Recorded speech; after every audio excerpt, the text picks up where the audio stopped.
Live! We're live. Yay! YouTube, hello. RealmWalker. I'm here. We're doing a panel discussion about Flat Earth Activism. And today we have awesome people. We got Authentic Intent is here. Flat Earth Focker. And Marilyn Spirit Level Teed. And our favorite Zoom Truther, Zoom Truth. Bam. What's up, guys? How's it going, brother? Marilyn. Wait, let me... Richard Lopez, hey, brother. Sorry. Yeah, good afternoon, everybody. Yeah, turn off your other things. Sorry, guys. So welcome to the discussion, guys. We got a couple things to talk about. Before we get into that, besides the introduction, everybody, thank you for being here. If you do want to talk or bring up any topics to discuss, please just post them in the chat.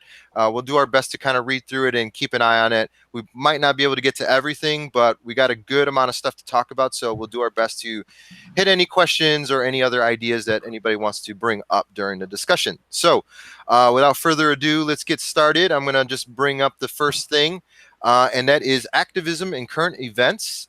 So we've all been busy. We've all been doing stuff, and I'm sure we all have a couple little things to add. So I'll just go ahead and kick this off with, how about Mac? Mac, you want to go first? No, I actually don't. You don't? I was like, oh, it's early for me. It's 10 o'clock. Well, basically, is there been anything new in the activism world? You got any videos on the cooker that are getting ready to come out, or any plans to go out again? Sure. I mean, I haven't videotaped any flat smacking of late. I just haven't had the opportunity. Whenever I do talk flat Earth, I haven't had my camera handy. As far as getting on the street again, I did plan something on Labor Day. I actually had 3 people from the Vancouver area, Nick, Rob, and Ben, who were going to join me at the fair. It's a 2.5-week fair that happens here in Vancouver. But unfortunately, I woke up and I said, I got to delay this 2 hours. And then I slept till 8 o'clock at night. I don't know. It was a lot of, catching up on my sleep. So I feel unfortunate about that. I do want to plan something with a banner and hit the streets. It's just timing has been really hard of late to find something. So I don't really have anything on the cook. Where do you do your work, Mac? I don't even know. Where? Canada. I'm from Vancouver. Sorry, Vancouver, Canada. Oh, okay. No luck yet in cooking up with anybody out by you? Oh, no. Like I said, there's a few guys. I met with Ben one time at the beach, and there's a couple of other guys that wanna join me. Actually, there's about 4 other people that are ready to go. It's just a matter of getting our timings correct and doing that. I find with a lot of these street activisms, you need 2-3 hours, right? You need 2-3 hours to go up there. You're basically giving up your day. So my style has always been about, hey, whoever I talk to, whether it's a clerk at the convenience store, the waitress at the restaurant, I usually will try to engage them. And if they are engaging, I'll hit record on my camera. And that's how I've been fortunate enough to do it. Lately, like I said, if I get into a conversation, I don't have my camera handy, or people, I find like the last couple of months, people just aren't ready to engage. If I bring up Flat Earth or they see my shirt, they just shut it right off. So there's no opening. And I don't want to be like forcing it down people's throats, and because I don't, I just don't feel comfortable doing that anymore. I did that in the beginning. Right now, I want the opportunity. I want them to be a little bit open to receiving the truth about flat Earth and the globe deception. Otherwise, it's pointless for me to just keep smacking and they're not open to receiving any of it. I really liked the video you did with Mikey, where you guys were out, with the banner and stuff like that. That was a pretty awesome video. Yeah. And plus, you looked like you were in such a good mood that day. It was such a great version of Focker. I mean, like, you were so happy and like open. I think it was just because it was a beautiful day or whatever. But yeah, it was an awesome flat smack experience. Yeah. So, thanks, Steve. Yeah. All right. So how about you, Marilyn? What have you been up to currently in the current world? Well, last night I went out and I don't. Are we going to go through everybody first? Is that what you want to do? Okay. Yeah, sure. Yeah, it was a spur of the moment thing. So opportunities can present themselves even, within 5-hour time span. And for me, it's something I have these smaller banners, which I can throw in the car and I'm gone and I can go by myself. And I like that. And I had an awesome night last night. So catch the videos on that. Oh, I can't wait to see that. Yeah, I've been like lacking on your videos lately. I got to go back and watch a bunch. Shame on you. Yeah. So, anything else? You have anything on coming up? You any cool activism days coming up or anything? Yes, as a matter of fact, but we can get to that later. I have a lot of things like I am still working on planning the activism seminar. Ooh, yeah. That should be in the first or second weekend of November. So keep an eye open for that. Awesome. Yeah. So, how about you, David? What you been up to? Not much, as you probably know. Surviving. Been watching everybody do their thing. It's that's been nice. But honestly, I'm miserable. I have not been going out, and that was the one thing I enjoy is going out there. So yeah, I mean, I'm happy to get slowly back into this crap again, I guess. Oh, that's great, man. I love the shirt too. Thanks. Pretty pimp. Yeah, we both have that. Yeah. Yep. Part of the cool kids club, man. I need a shirt. Yeah, man. We gotta get these out to people. Yeah, definitely. So, how about you, Jay Swifty, Authentic? What you been up to, man? Yeah, well, over the weekend I went to the Gopher game. They played Ohio Redhawks, destroyed them. So, college kids, they're a different breed. It's like you're on the Mormon church grounds and you're telling people that they're believing in the wrong Jesus. Yeah, it's tough. So it's difficult to talk to kids, but I don't have like a magic, X-ray glasses I got in a Cracker Jack box to be able to see whether people are going to listen to Flat Earth or not. I'm responsible for telling everybody. That's just my calling and where I stand. So I can't pick and choose and have discernment in regards to who I waste my time with for 20 minutes. My responsibility is between the people that are seeing the signage, the people I'm talking to, whether they agree with it or not, and conveying the message that we all were able to come in line with, because it's truth. And truth resonates with people, whether it takes people a couple of years for them to figure it out. But for me, it took a few weeks. I mean, really. And so I have a particular calling on my life. I'm responsible for that calling, and I know I will meet our Creator. And I just feel a responsibility in that regard. Most recently, I posted a link in the description section. I saw a couple of days ago, Neil deGrasse Tyson did an interview with a news organization, and he started talking about outer space and plans of having travel there, for civilians, maybe be part of like a $10 lottery, and then like you win. I mean, that sounds rigged in itself because there's no way I would win that. It's like the lottery as it is now. You never see any of these people that won the lottery.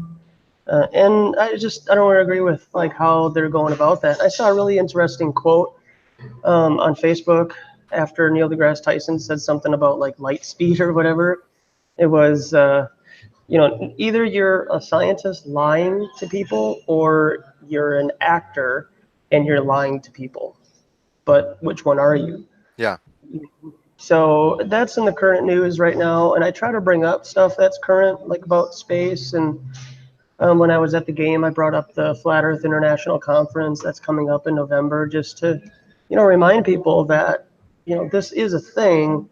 Yeah, it's not the biggest thing on Earth right now, but it will be a thing. And woe is you for the time that it took you to realize, because then you're going to look back and be like, gosh, I wish I would have just gone and followed in line months ago. So. Cool. Yeah. I mean, I myself don't really have too much current. Well, I have a lot current. I just haven't been so forthcoming with that. But I'll just go ahead and say it. I recently got married. I'm really happy about that. Got the ring right here. So I've been busy with that. I was not doing any of my editing for my videos. So the Chinatown Flat Smack Part 2 just came out yesterday, and that's because I had it on the back burner for so long. And I've already filmed 3 other or maybe 5 other episodes since then, and it's just a matter of going back and doing editing. So that stuff's it's coming. So I'll be hard at work for the next few weeks, catching up to all that. And on top of all that, we do have some pretty cool meetups coming up. We're going to the Adler Planetarium, so that's going to be fun. We're going to be dealing with some seriously indoctrinated fools there. So yeah, that's going to be a lot of fun. And then let's see what else. Oh yeah, I'll see. And yeah, so we got the Activism Meetup. We're going to be doing that. And then we got another meetup at like a t-shirt shop. It's like a 1-hour t-shirt shop. And this is a good idea for you guys out there who are activists who want to, you know, go out and do something cool for a meetup. Is we're going to meet up at a 1-hour tea and make flat earth shirts. And that's the meetup. So it's going to be a lot of fun. Jealous. I am so jealous of that. And I looked for a 1-hour t-shirt shop in our area and I couldn't find one. So they must not be a franchise. But I thought that was an excellent, excellent idea. Yeah, it's such a cool thing. I mean, there's only one I know of in Chicago, and it's called 1-Hour Tees. And you know, not that we're promoting them, but it's so cool. I hit them up. I told them I was doing a meetup, and they were so accommodating. They're like, "Yes, definitely. Bring your group. Just come early. Everybody can get a design in, and then we can all get taken care of." So I thought that was awesome. So we got that going. So that's exciting. And then I wanted to give a shout out to my homeboy, you know, my partner in crime, my PNC, FlatEarthCity. I know you're in the chat, man. Just big ups. Love you, man. Thank you for everything that you do. You're an inspiration and a really good friend. So I just want to give you a shout out. So, all right. So I think that's. You also had somebody else walking with you at the China. Oh, yeah. That's British Steve. That's my homie, man. Like, yeah. Big ups to him. He doesn't have a YouTube channel, but he is an activist and he gives a crap about flat Earth. He was at my wedding. He was an amazing guy. I invited. Yeah, he's a really good dude. Really good dude. And then Danny, another part of our group. See, what I do is we got like a text thread, and then we just kind of like organically talk to each other. And whenever we come up with ideas, we say, "Hey, what do you think about this?" And then people just show up. So we've been doing that for a while, and it's been working. Honestly, I don't have Facebook. I don't do like the social media stuff. If I'm going to talk to someone, I'm going to talk to them directly. I want to be the authority of that information, you know, coming to me, not some in-between company. So, I mean, we're dealing with cell phone companies, I guess. I don't know. But what I'm saying is that I rather just put them on a text thread with a bunch of friends, and then we sort out stuff and then just kind of go from there, rather than, hey, meet me on Facebook and well, you know, whatever. I'm not a Facebook guy, so to me it was more of a work or chore. So so yeah, that was that. There was the introduction and the current events. So I guess we can get into like the juicy stuff. And first I'll let Marilyn, do you want to add anything before I start kicking off a couple things? You want to drop a couple things? Well, why don't we say, like, why do we think it's important to be active out there? Good one. Yeah, I think it's really a reflection of what's inside of you. If you are a true flat earther, then how can you not let it out? I mean, how can you sit there and hold that in? And it's going to destroy you if you don't let it out and start telling people and getting it out there. One scripture reference I can give is faith without works is dead. So even though this is not something, a blind faith, flat earth is provable, and it's about creation.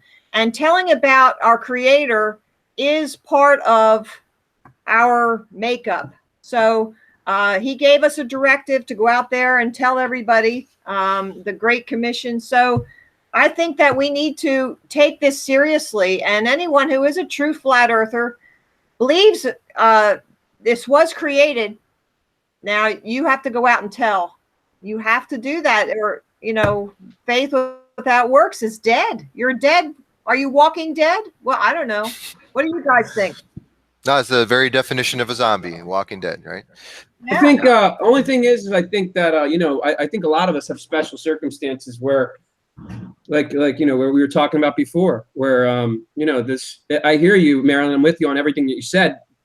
But with that said, people are afraid, man. You start opening your mouth, and you have a family you have to take care of, and you lose your job. That's a problem, So it's the system, and that's why we're here. Dave, is there any way you can be active without opening your mouth? That's a good question. But yeah, you can stand there with a sign. Yeah. I mean, that's what I do. Yeah. I mean, I had Lois come by. She emailed me and she's like, "How come you didn't say anything to my son about flat Earth?" Because her son doesn't understand the concept of flat Earth. Like, he's just a science guy. And then my response was, well, isn't the testimony of me being there loud enough for him? Why do I have to talk to somebody about flat Earth if their family member is already a flat earther? Yeah. What is that going to do? I mean, I can say and bang a gong, but I don't know this person, and now it has become personal because I know the person whose this son is. So me standing there, he knows that I've done activism, and he's even mentioned parts of my videos that she didn't show him, like timestamps of another video that he looked for himself. So it is different than sharing the gospel, in my opinion. You can walk around and be a good person all day, and people just around you can think you're just a good person. But you do it. You're a good person because you believe on Jesus Christ, and people can't necessarily see that. With flat Earth, you do have to say something, give them a card, hold a sign, or verbally say it. Yeah. Yeah, there definitely has to be action, which actually kind of brings me to exactly what we're talking about is what Marilyn just said is, effective techniques for activism, because that's what it's all about. It's like, what's effective, what works for us individually, what works for other people out there, and what are some ideas that we can elaborate on to better improve your techniques as an activist. So one of them, like Joshua just said, the sign situation. We all know there's different ways to go about the signage. You can have something around your neck, whatever, a board, banner, whatever. The point is to be impactful. So do research on stuff like that. I mean, if I come from an artist background, so I would do research on, what colors stand out, how to make sure that your text is legible from longer distances, how to make sure that your print type is easy to read and it's not going to confuse people and throw people off, or if it's not going to make people squint their eyes, so you have to take some of these things into consideration. So we're not all artists out there, but it is easy to just go online and research this stuff. It's all available on YouTube, and other places as well. So with that what you just said, Steve, too, and just makes me think, because honestly, every interaction that you have when you I've been going out that much lately, but it's now when I do go out, every person is going to hear about flat Earth, and I'm wearing my shirt every freaking day now. Mm-hmm. And I just don't see any point to not at this point. But that's another just little thing. I mean, if every person we have 36 people watching right now, if they talk to 10 people in the course of a day, there is 360 people getting hit with flat Earth, so there is, it's not just being out on the street and crap. It's just life, you know what I mean? And putting it into people's heads. Yeah, exactly. Yeah. Focker always wears a shirt, don't you, Focker? Well, since January, I've worn a flat Earth shirt just like this in people's face every day. There's a couple of days over the summer that I decided I didn't want to wear the shirt, but so that you're looking at since January to now, it's right in people's face. They're seeing this. I see it when I'm in the grocery store too, man. People look at me like I have two heads. It's funny. Exactly. Exactly. And I like what Dave does, and I'm leaving those little cards now in the grocery stores. I got the stickers. Every time I fill up gas, it goes on the gas pump. It gets removed about a week later, but how many people are going to be pumping gas there before the employees see it? On the bus stop, if I walk by a bus stop, I stick Research Flat Earth stickers on there.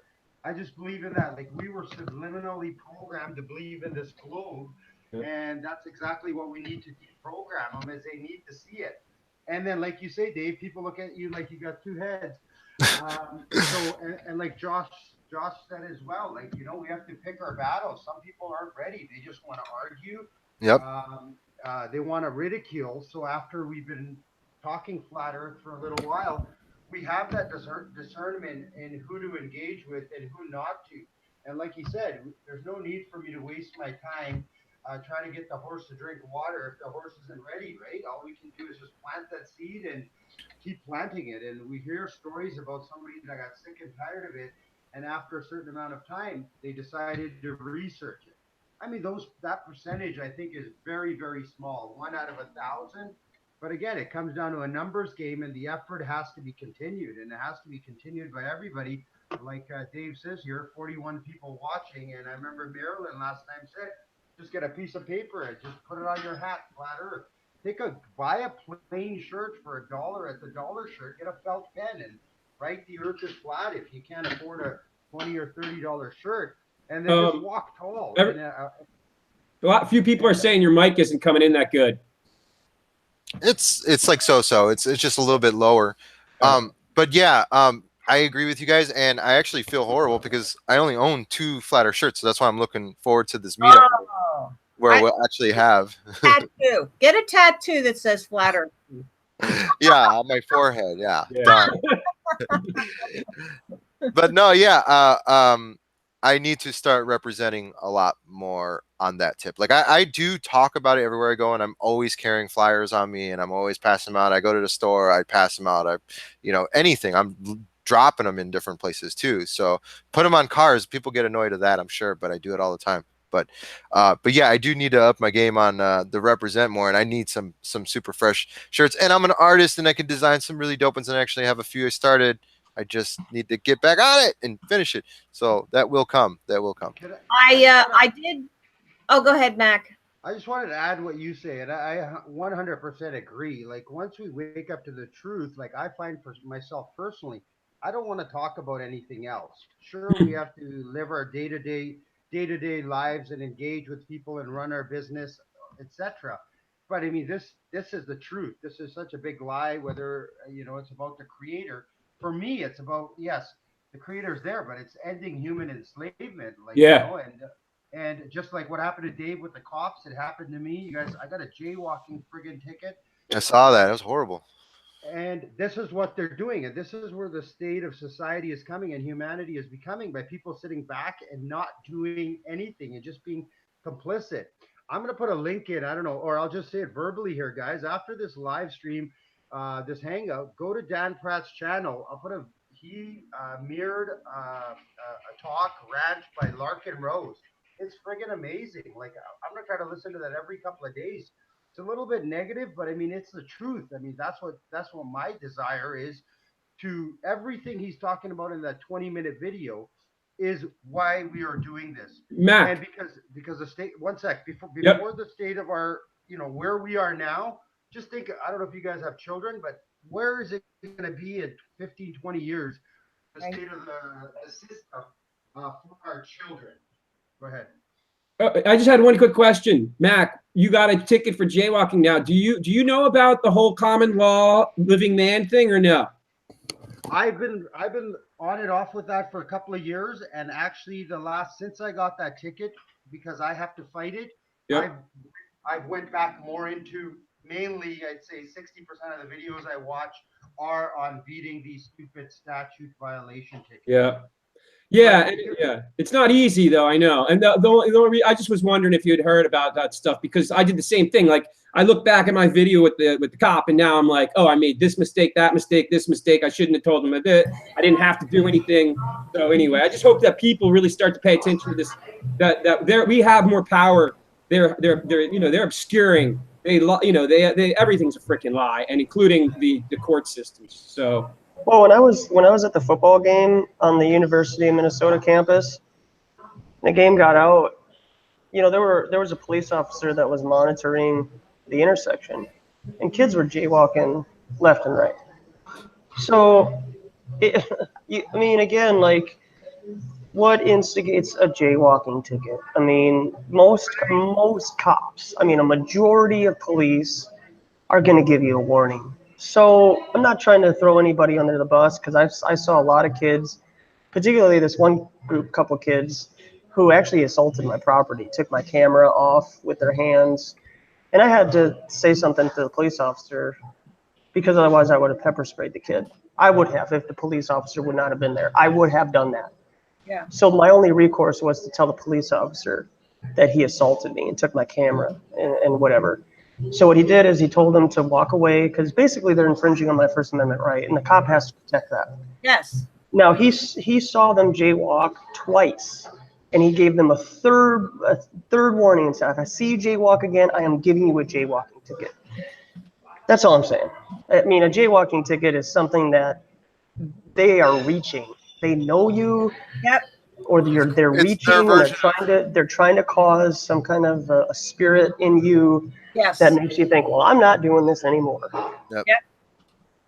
Well, I mean, it's every cop is different. I've had a lot of interactions with the police, and Mac, your mic is really low, my man. Hold on, let me double check that again. I'll fix So, that. I got them some maxed people out. say some people say they can hear me fine. Some people, I guess, can't hear me. can you turn your mic up in the Hangouts chat? It's up on the top. I just maxed him out on the control room, so he's up to full blast. How's that? Maybe if That does sound better. So yeah, I mean, there are good police officers, and I've met a lot in my life, but a lot of them are gonna power trip, and yeah, jaywalking is a stretch. But if they just feel they have the authority, if they don't like the way you look, or if they don't like what you're doing, they have the authority. And the thing is, Dave, you said we have more power, but unfortunately the police don't know that. They're indoctrinated and under such brainwashing that they feel that they own us and they can do whatever they want. And it's going to take a mass awakening to stop that. Right. But let me put it just, but Mac, the point is that for me, like on the boardwalk, if the real people who are out on the boardwalk saw that, and if they forget the police, they only have the power because the people give them the power. Like, honestly, we are like, and I don't mean they knowingly do it, but being brain dead. Even me, the way I reacted to them, like I gave them like some type of authority. Even I almost should have just ignored them. But like and then in court, like we were having this conversation. I'm sorry, but I do feel strongly like I saw the one video and I think Steve was telling me about the guys over in London. Dave, we were talking about Dave. What's his name? Dave. The flat earther Dave over in Britain, and he at one point they had a whole challenge, and they challenged the court, and it's on video, and they just said, no, you're not going to do this, and they served the magistrate dude freaking treason papers. I mean, at what point do we not understand that you have a couple hundred people up against 3 thugs in a freaking fake court, and now you're going to find the truth? Because like why are they even dragging me in? The video has 200,000 video. You know what I'm saying? It's the same thing with you and you're jaywalking, or anybody with jaywalking. You take the average person and you ask them, do you see a crime there? And they're going to say no. Right. So it's not of who the person is and then who the cop is. So maybe you and Max should talk about this later when you get off. Well, I just want to. Oh, what happened? Oh. Sorry, that was me. No, I think I turned my camera off. I mean, I understand, but I mean, this is the reason, Marilyn, that I do Flat Earth. Because Flat Earth is useless if there's no goal for it. And the goal is what's happening in the system. And, Sorry, there's a lot of feedback. The whole purpose of flat Earth is not the shape of the Earth; it's the lie and what the purpose of the lie is. And the purpose of the lie is to, distrust our senses and to enslave us.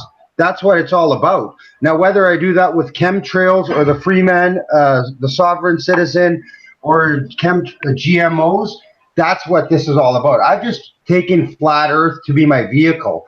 But the underlying reason that flat Earth isn't so important is I feel like I have no rights, right? And so that's why I think it's very important. And a lot of people are not talking about that. The flat Earth is just a lie. Yes, but we need to increase our numbers before we have any power. So we have to increase the numbers. We all have to get out there and do something for flat Earth. Whatever it is, you have to do something. We can't just sit back on our bottoms and not do anything and think somebody else is going to fix it for us. Exactly. And that's what this is. I mean, this is a call to action to all of you out there that are flat earthers. We need more We numbers. got 53 listening right now. So Right. yeah, and by the way, one of them is he made his what's his critical inception. Yeah. He made his. Remember, you told me about that last night, Steve. So Yeah. Let me do a screen share real quick. Yeah, well, not all 53 of those people watching are flat earthers. Right. So, well, and not all, whether but there's I would say the there's probably majority. 100. There's probably 100 people in this chat. I mean, No. really, who knows? Yeah, that's true too. That's a good one. I forgot.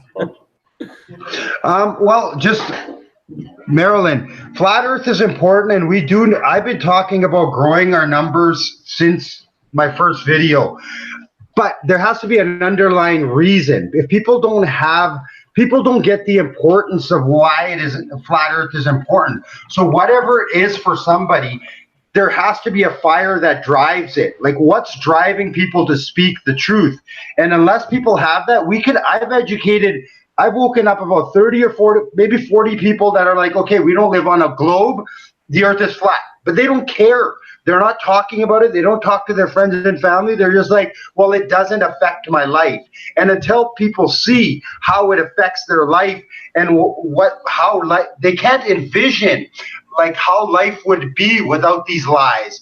So when they have that something that lights that fire, then people will do about it. So it's multifaceted. We do have to grow our numbers, but we have to invoke some sort of spirit or reason for people to want to talk about flat Earth. Otherwise, they don't see the difference. We need somebody who's able to convey the legal name fraud or your birth certificate, because that lines up.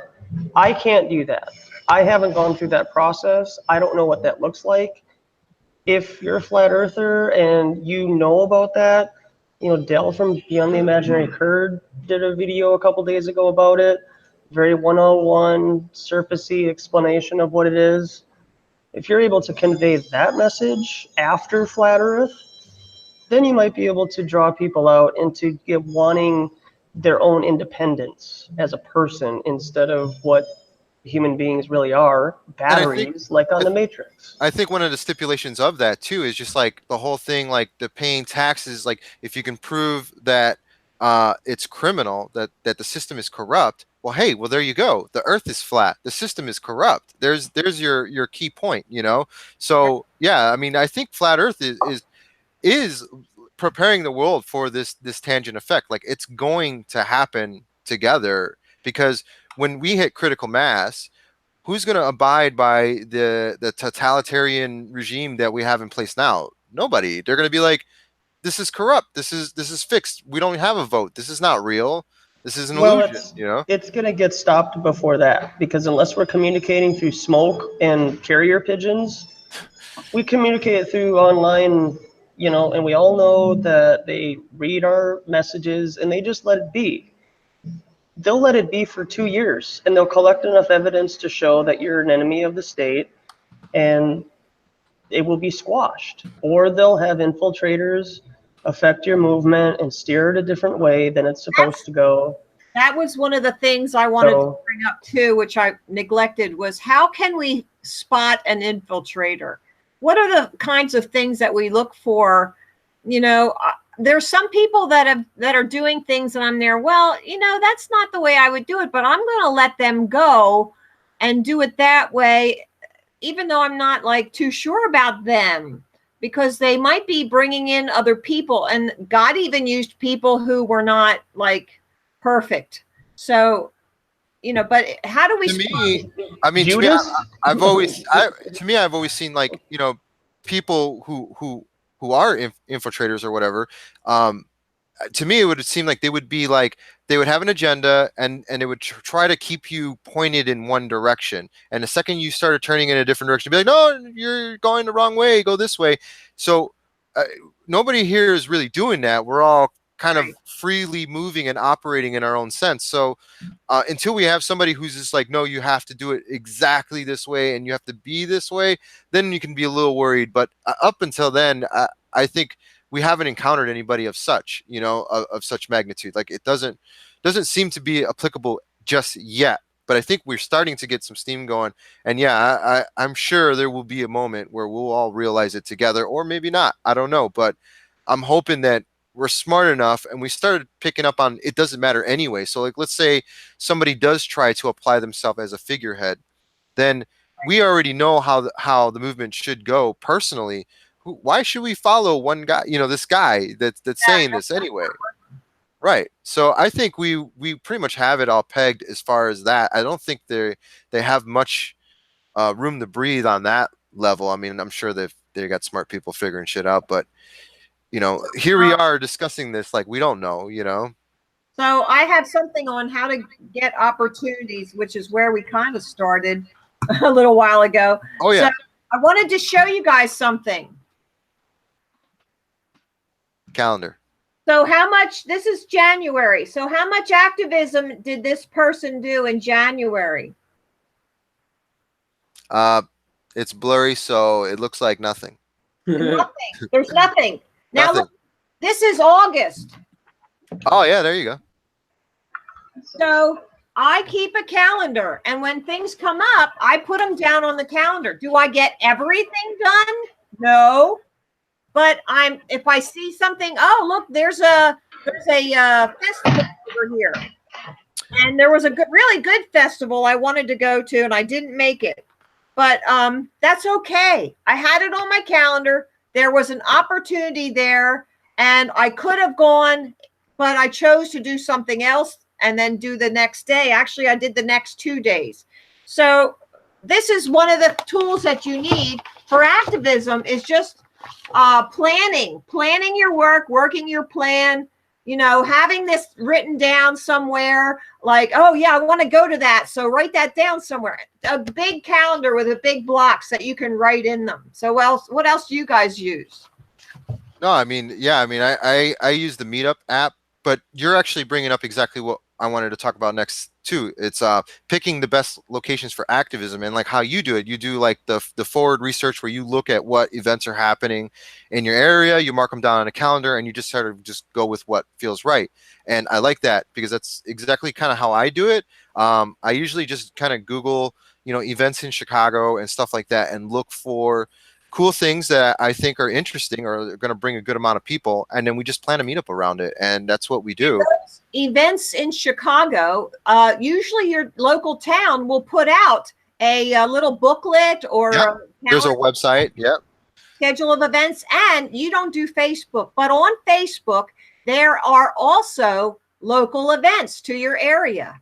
Somehow they know where we live. They're tracking us. So just look through that, scroll through that, and plan a whole month ahead so you can kind of figure out what you're going to do. Anybody else? Yeah, I mean, however it works for people. I mean, like, we all have our ways of picking our locations, and that's why I'm bringing this up too, because it's like we want to inspire ideas for you guys out there who are doing activism or looking for a way to structure your activism events. Look for something fun. Look, if you want, this is up to you. But look for something fun in your neighborhood, something accessible, something that you'd enjoy. Maybe great people will be around, stuff like that. And also try to avoid areas where you're going to have too loud of music. You're not going to be able to speak. You're going to be like accessing your voice. So try to pay attention to the vibe and the setting so that you know that you have a good platform for getting your voice across too. So just something to think about. Yeah. Anybody else have any ideas? I just wanted to say regarding location.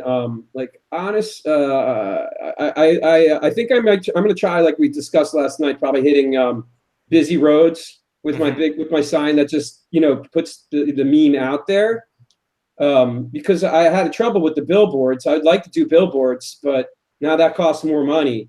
But I don't know. I'm thinking that maybe I can probably spring, if anybody listening would be interested in getting one, I could probably have one made and shipped out to you if that's something that anybody here would want to do.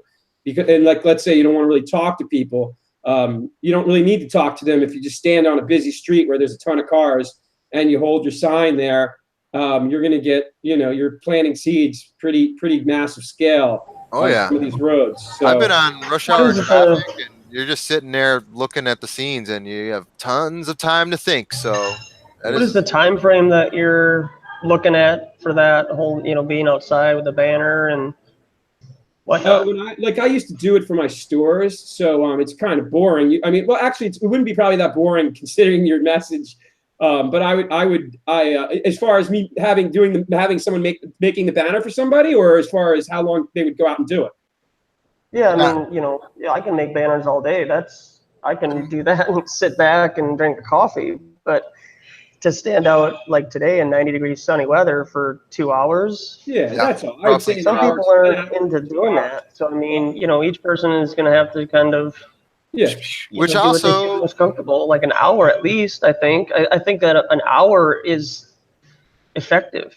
Yeah. I mean, stand out there for 5 minutes. Hour. If they want to do 2 minutes, rush hour. Anything is cool with me. I mean, I don't want to be spending money for somebody who's just going to put it in their closet. But if someone wants to do it, and I can spring for a few of those to help start getting these out there, because there's only freaking 5 of us here, and if we I don't know, I'd like to have 10 of us in the next one who are saying they went out and did some of this stuff, And I'm sure there are tons of flat earthers that are like on the scene that are artists as well, or anything that can actually just paint these or DIY it themselves. So I always try to push that angle, make sure that people know that their effective tools are amongst themselves. You don't have to outsource all this stuff. You can make it happen.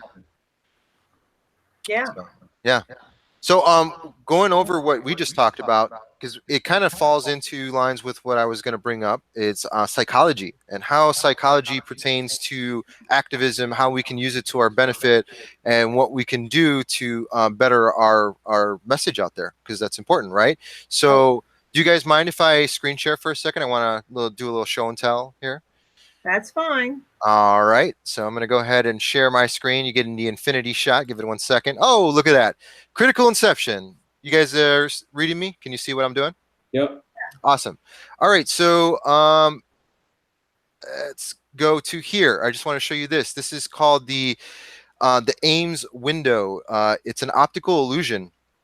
And what I'm pointing out in this optical illusion is simply that our perception, which has already been kind of previously manufactured by our day-to-day lives, our societal interactions, affects how we perceive the world around us. And this is a good topic to discuss, because I think that it's important to realize how the brain works and how our minds work. And if we understand it, maybe we can hack it and use it to our advantage in some sort of way. So just pointing out the obvious here, this is an optical illusion. Obviously, I don't know if anybody's familiar with it, but it does some pretty interesting stuff. So we'll start with something simple where it actually just rotates. So here we go. We'll have it rotate. Let me pull it up to any part where it's rotating. Okay, here we go. Much better. So what we're witnessing is the object rotating in free space, but it's shaped in a trapezoid way where it forces perspective. Now, the problem with this is there's a conflicting moment when it makes its full revolution, its first revolution, and it reaches its second revolution. It reverses direction, even though you know what direction it's moving.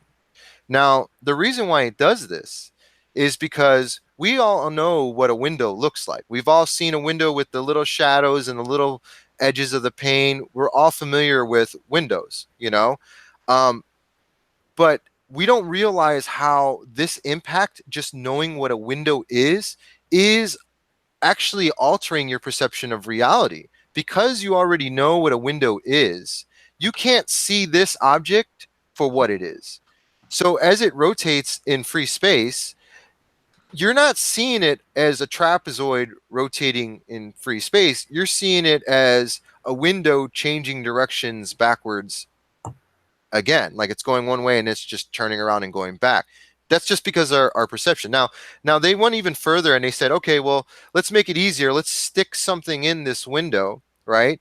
And let's see if that will allow our brain to see it for what it really is.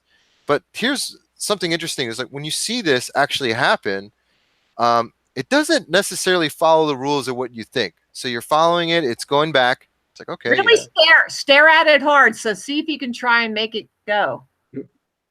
all right, now watch it carefully. Where is it going? Where is it going? Where is it going? Woohoo! How is it doing this? What is going on here? So what is going on here is your brain knows what this is, but still, even though you know what this is, all you know is a window. You've never experienced a trapezoid painted in such a manner by itself as just a trap. If you showed this image to like a group of people, I don't know how true this is, but a group of people who've never seen a window in their life, like an indigenous tribe, they would see exactly that, a trapezoid rotating in space. They would not see the optical illusion. But because we have our perception of what the world is, it's affecting how we see things. So how does this pertain to what I'm talking about? Well, what I'm talking about is a lot of what we're dealing with in the flat earth community is we're still, even though we say, oh, well, the sky doesn't explain what's going on down here, but we're not really pointing out the obvious. We don't really understand what's going on in the sky. Our mind knows only space. It knows only these things. And even though we're flat earthers and we know that this is not necessarily true, this is, a concocted lie, we still are looking at space.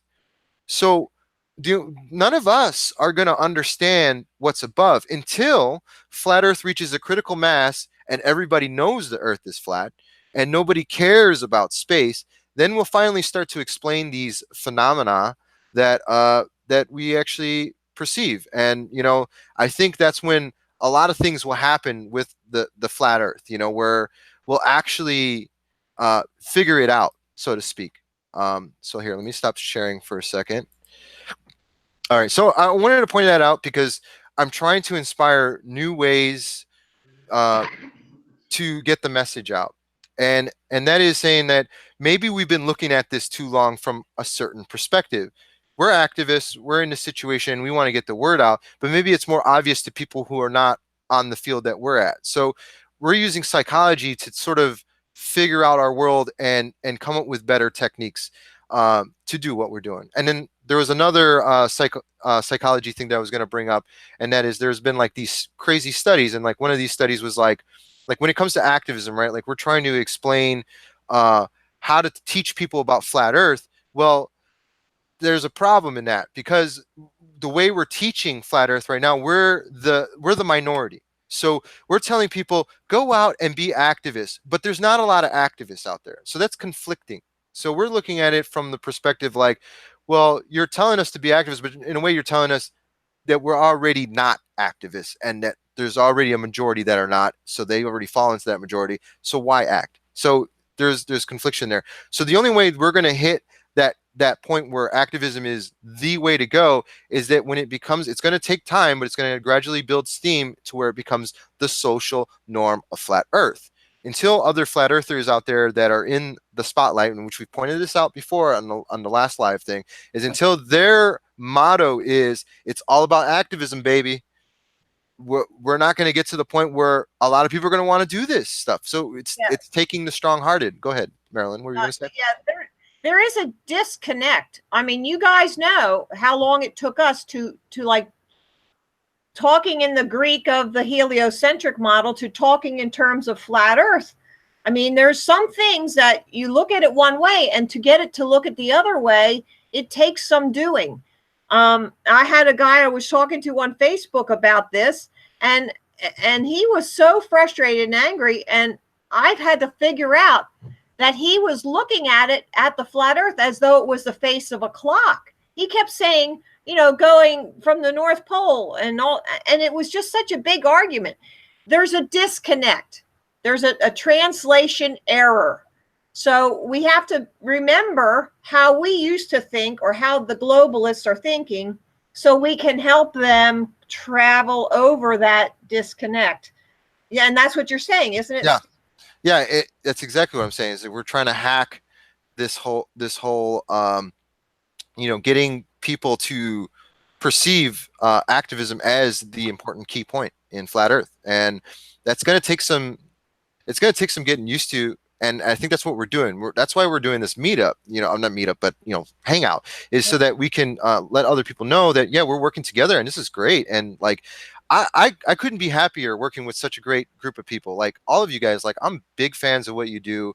I love working with you. I love interacting with you. I love being able to like chat with you whenever and just, you know, shoot the crap. I mean, not even talk about flat earth stuff sometimes, which we usually always get stuck in flat earth stuff. But the point is that these connections are part of the recipe for our accomplishments. Like we're going to get there by amping this up more. And you know, anybody else out there, you know, like I said, I gave a shout out to Critical Inception.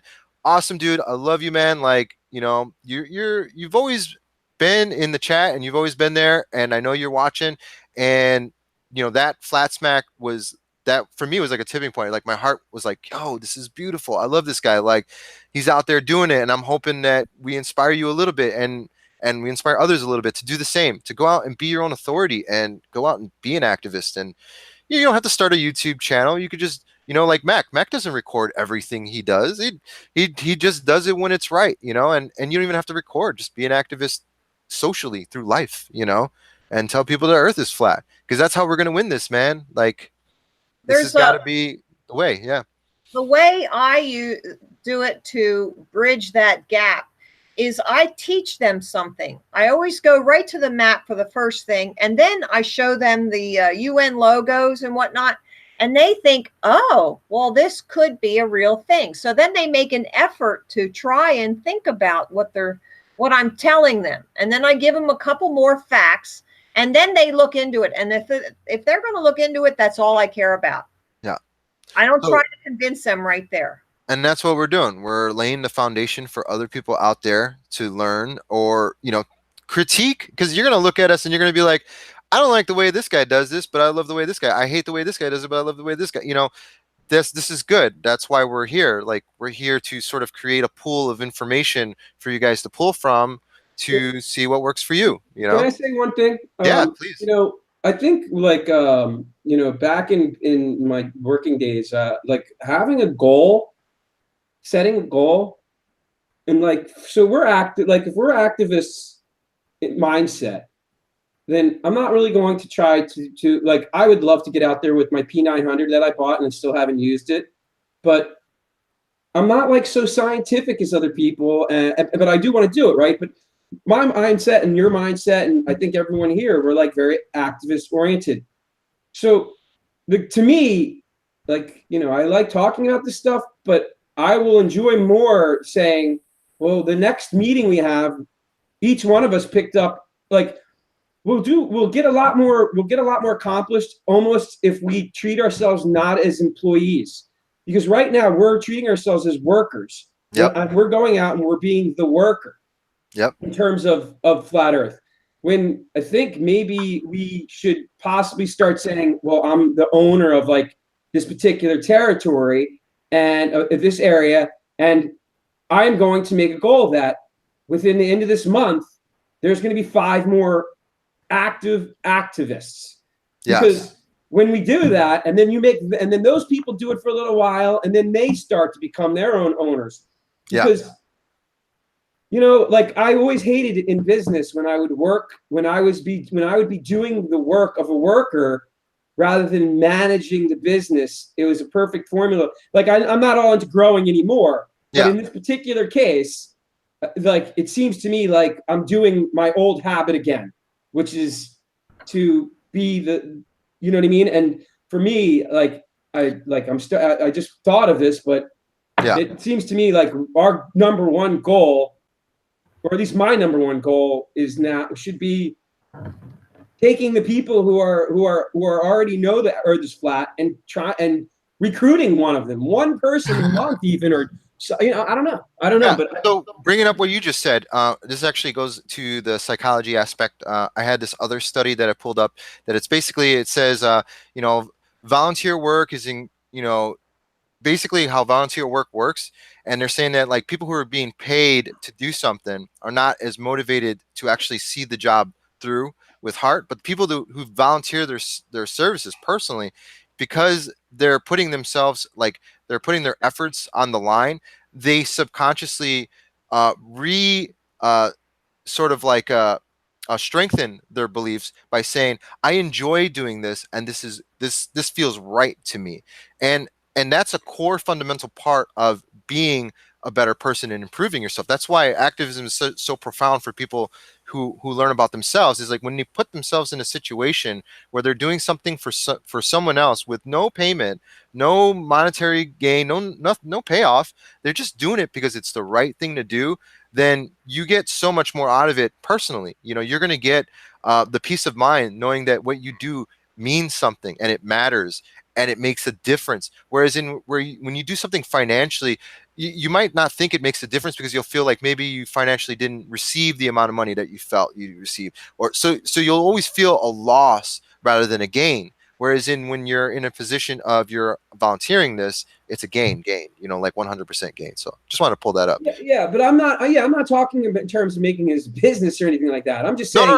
Like, I was just saying. I'm at the point now where, you know what? Like, if I don't come back at the next activist thing, if we want to do this again, yes, and have like another, like, say, I literally am responsible for bringing in another person who is going to be, even if they go out. I mean, how much can people go out even? I mean, and do this stuff. If you're working I'm not working. I'm not working a full-time job. It's freaking easy. Okay. Let me just say that because we're flat earthers, right? Like, we're not going to the movies. We're not hanging out at the mall. We're not doing all those things anymore. So what do we care about? Flat Earth. So, I mean, we're just expressing our interests. Like, that's our new interest. Right. We're yeah. So maybe, and you're right. And you're right. And you're right, Steve, because you know what? No, Max said it. He said, that's all he thinks about now. Literally, yep. This is the only thing I think about. And so you're right. If I was working, I'd probably on the weekends, or rather than going out and drinking like I used to do, I would be like, hey, man, I want to do this. Yeah. So I'm just saying at this point, like if we all came back to the next meeting in 2 weeks and we all said I busted my ass trying to figure out how to find one more person. And then we came back and we introduced that person who said, I'm going out. Then that might inspire others. And again, that's how you're going to do your growth formula. I don't know whether I'm putting the horse before the cart, though, because if you don't have a group of people even believe the Earth is flat, then who are you speaking to in the first place, I guess? Right. So maybe I'm looking for a needle in the haystack. I think it's a good goal to set, David. And that could be a challenge to all of us on this panel to try to get someone else to join us in activism and make them, training them. I think activists need training because I was in marketing and sales and I wrote manuals and I did all that stuff. So I know how to do this. So I should be able to train somebody else to do this too. So I think it's a good challenge. What do you think, guys? Should we make it all a challenge to see if we can't at least get one more activist going? Oh yeah, always 24/7. Yep. Yeah. You can certainly pray about it, but I mean, people have to want to do it. It takes a lot. Yeah. I have a lot of material out there, and I get called a lot of names, and some people aren't ready for that. And for me, having the Holy Spirit guide me and understanding that, I'm sharing a message that is beyond me, people can't grasp that. Right. And in my opinion, if you don't have the Holy Spirit, you do it twice, this isn't for me, man. I'm done. I can't handle this. Yeah, you Good definitely for have you, to Josh, have love for people to do this. So, and I've been stood up the last 3 times in a month. Oh, that's tough. So if people are going to tell me one thing and then they're going to do another for whatever reason and change their mind, that's disheartening. And I don't share where I'm going to do activism on the Minnesota Flat Facebook page anymore because this is what I'm doing in the middle of a forest. Yeah. Is banging my Gosh, gong man, by myself. Gosh, I hear you, but the thing is that I have seen your videos where you sat down with 1 or 2 other people. I forget their names. So it's happened. You've done it, bro. It's not always going to go perfectly, but the fact is you have had people join you. I've seen them, right? Yeah, Dave. I think you're missing my point. Yeah. Don't tell me you're going to do something and then not do it. Yeah. Don't Right, tell me you're going to come out and then not tell me you're going to come out, and I'm assuming that you're going to be here, and it's 7 o'clock at night. Yeah, well, we've all. Oh, well, experienced maybe that, like. What about just going with the mindset that you're always going to be alone? Like, for me, it's not, like once it got to a certain point with Marilyn, like, I felt bad calling her up on Friday. She wanted to go out to Princeton this past Friday, and I wimped out again. So I kind of, did that to her. But like in my mind, I kind of when I started with Marilyn, I was like, if you show up, you show up. You don't, you don't. I'm going to be here regardless because that's what I want to do. And then if they don't show up, no biggie. I'm doing what I want to do. I love going out there. And I get it. But I'm just telling you my perspective. Yeah. Again, I think that people might be missing the point. And this goes for everything. This goes for life. Don't tell somebody you're going to do something and then not do it, and then not tell them that you're not going to do it. Yeah. Well, That's all. Maybe something that we used to do was if I have somebody who can make it, then you go pick them up. I'm not saying that anybody should do this. This was just a suggestion that was made to us. If you're going to a meeting, go pick up that person and take them with you. And that's one way you can make sure that they will come. So that's just a suggestion. That's true. That's all true. I know is that you guys. That All I'm makes a lot saying of is sense. that you guys. All I'm saying is that wouldn't it be cool if, like, let's say we have another one of these conversations, and we make it like our goal is each to somehow find. Maybe it's by asking, like, on your videos, guys. On every single video, I am begging. If you're watching my video and you want to be a subscriber and you live in my area, come and visit me for one time and join me, because that is literally going to like if we don't ask. They always say in sales, if you don't ask for the sale, you ain't going to make the freaking sale. Now, remember the psychology aspect that I just pointed out. If you're going to point that out, you got to say, because it's the right thing to do, not because everybody else is doing it, because obviously not. Yeah. I mean, I don't want to make. I'm not asking. No, yeah. I don't want people to do what they don't want to do. I'm bringing that up I think it is important for every flat earther to do street activism at least once. Yeah. That's it. I've had a couple of guys come up with me and do it once or twice. How can you not do it once? And if it's not your thing, it's not your thing. And you can walk away, shake hands, and everything is kosher. I remember walking in. Don't tell me you're going to do something and then not do it. Right. And leave me hanging. Josh, listen. we all have experienced the people who know who I'm talking. Right. I'm appealing. I'm trying to cheer you up here. I say, look, it's disheartening. I'm fine. I got coffee here on Sunday. It's so disheartening to deal with this. I can't talk in a stern voice. No. I was happy. I was just about to agree with you. I have a friend that is on my text thread and always says, we're going to meet up. We're going to go to the next meetup. We're going to do this. And then the meetup comes and it's like, oh, I have this going on. And it's like, no, you've known about the meetup and you know it's on the same day all the time. And then they just brush it off like it's no big deal and they'll get the next one. And it's like, yeah, I feel your frustration, because it's like some people they need to just like realize, hey, the earth is freaking flat. So whatever else you're doing, you think is all right, guys. Flat Earth Fisherman said he's in New York. Tell me the next time you're in New York City. Bam. So there you go. Yeah. All right. So I'm heading to New York City, Flat Earth Fisherman. You let's figure out a day here. All right. I'm going to write that down because we might be coming up to Hoboken. Sorry, I didn't mean to interrupt, but no, you're good. Go. You know what I mean? Flat Earth said he's interested, I think. But that's what we're stressing here is what else is more important than the message? Like, the Earth is flat. You're either going to do something about it or you're not. And if you're not going to do something about it, don't pull us along for the ride. You know that you have a struggle, and we all have a struggle doing this. So either you're going to man up and do it, or you're not going to do it. And that's just my perspective. Is that those of you out there who are saying, "Oh, I'm going to do it one day. I'm going to do it one day." Well, then that is exactly what you're living up to. Yeah. Say tomorrow. I'll do it tomorrow. Well, tomorrow never comes. Do it now. Flat Earth Fisherman. My email's david@dbchocolate.com.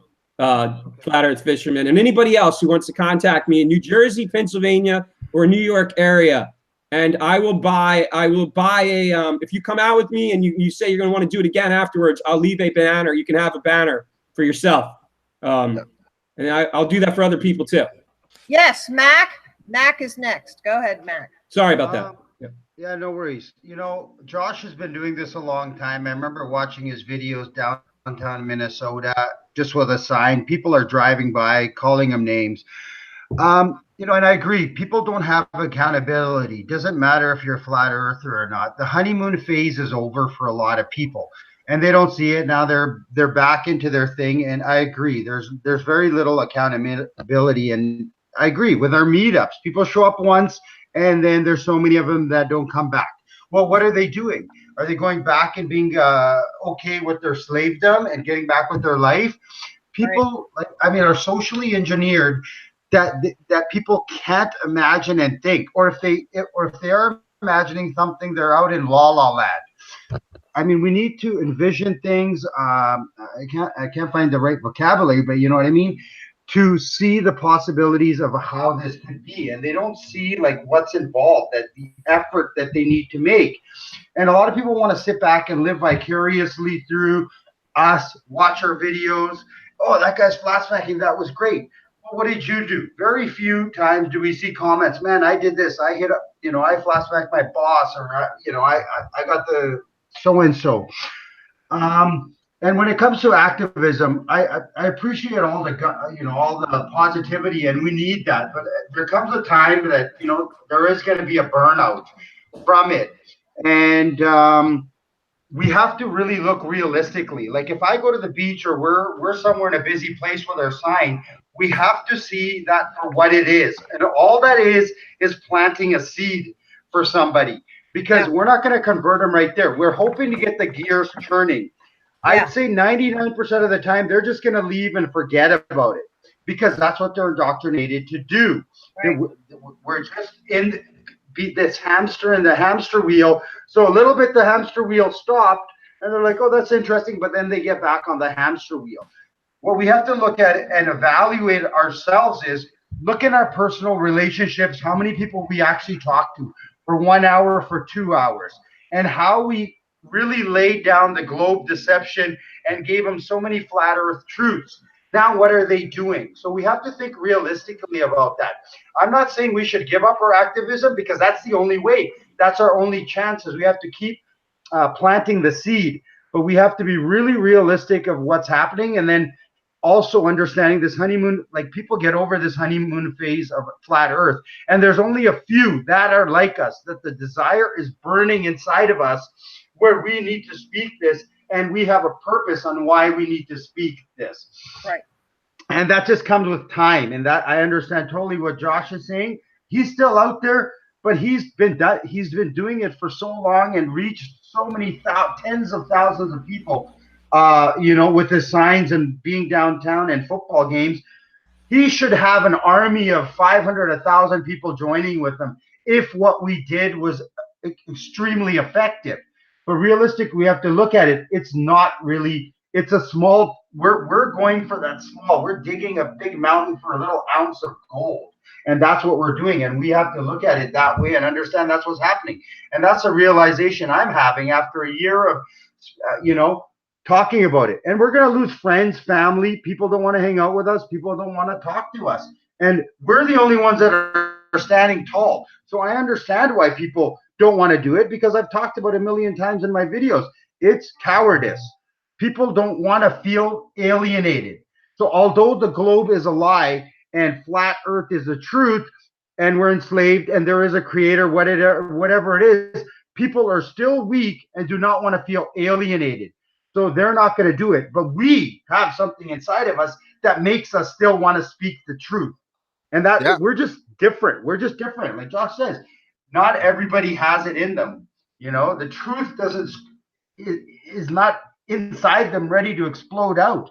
It's just a sad reality of human nature. And we have to appreciate that the controllers or whatever they have done a fantastic job of really enslaving humanity and closing their thinking and their ability to kind of see amazing possibilities. What could be if this wasn't? But even if they understand the globe is a lie, they come back to, well, we need government. Who's going to build the roads? Who's going to build the hospitals? All this kind of nonsense is still inside their head. Yeah. Sorry. No, you're right. You're right. You hit it on the head, man. That was exactly that's exactly what's going on.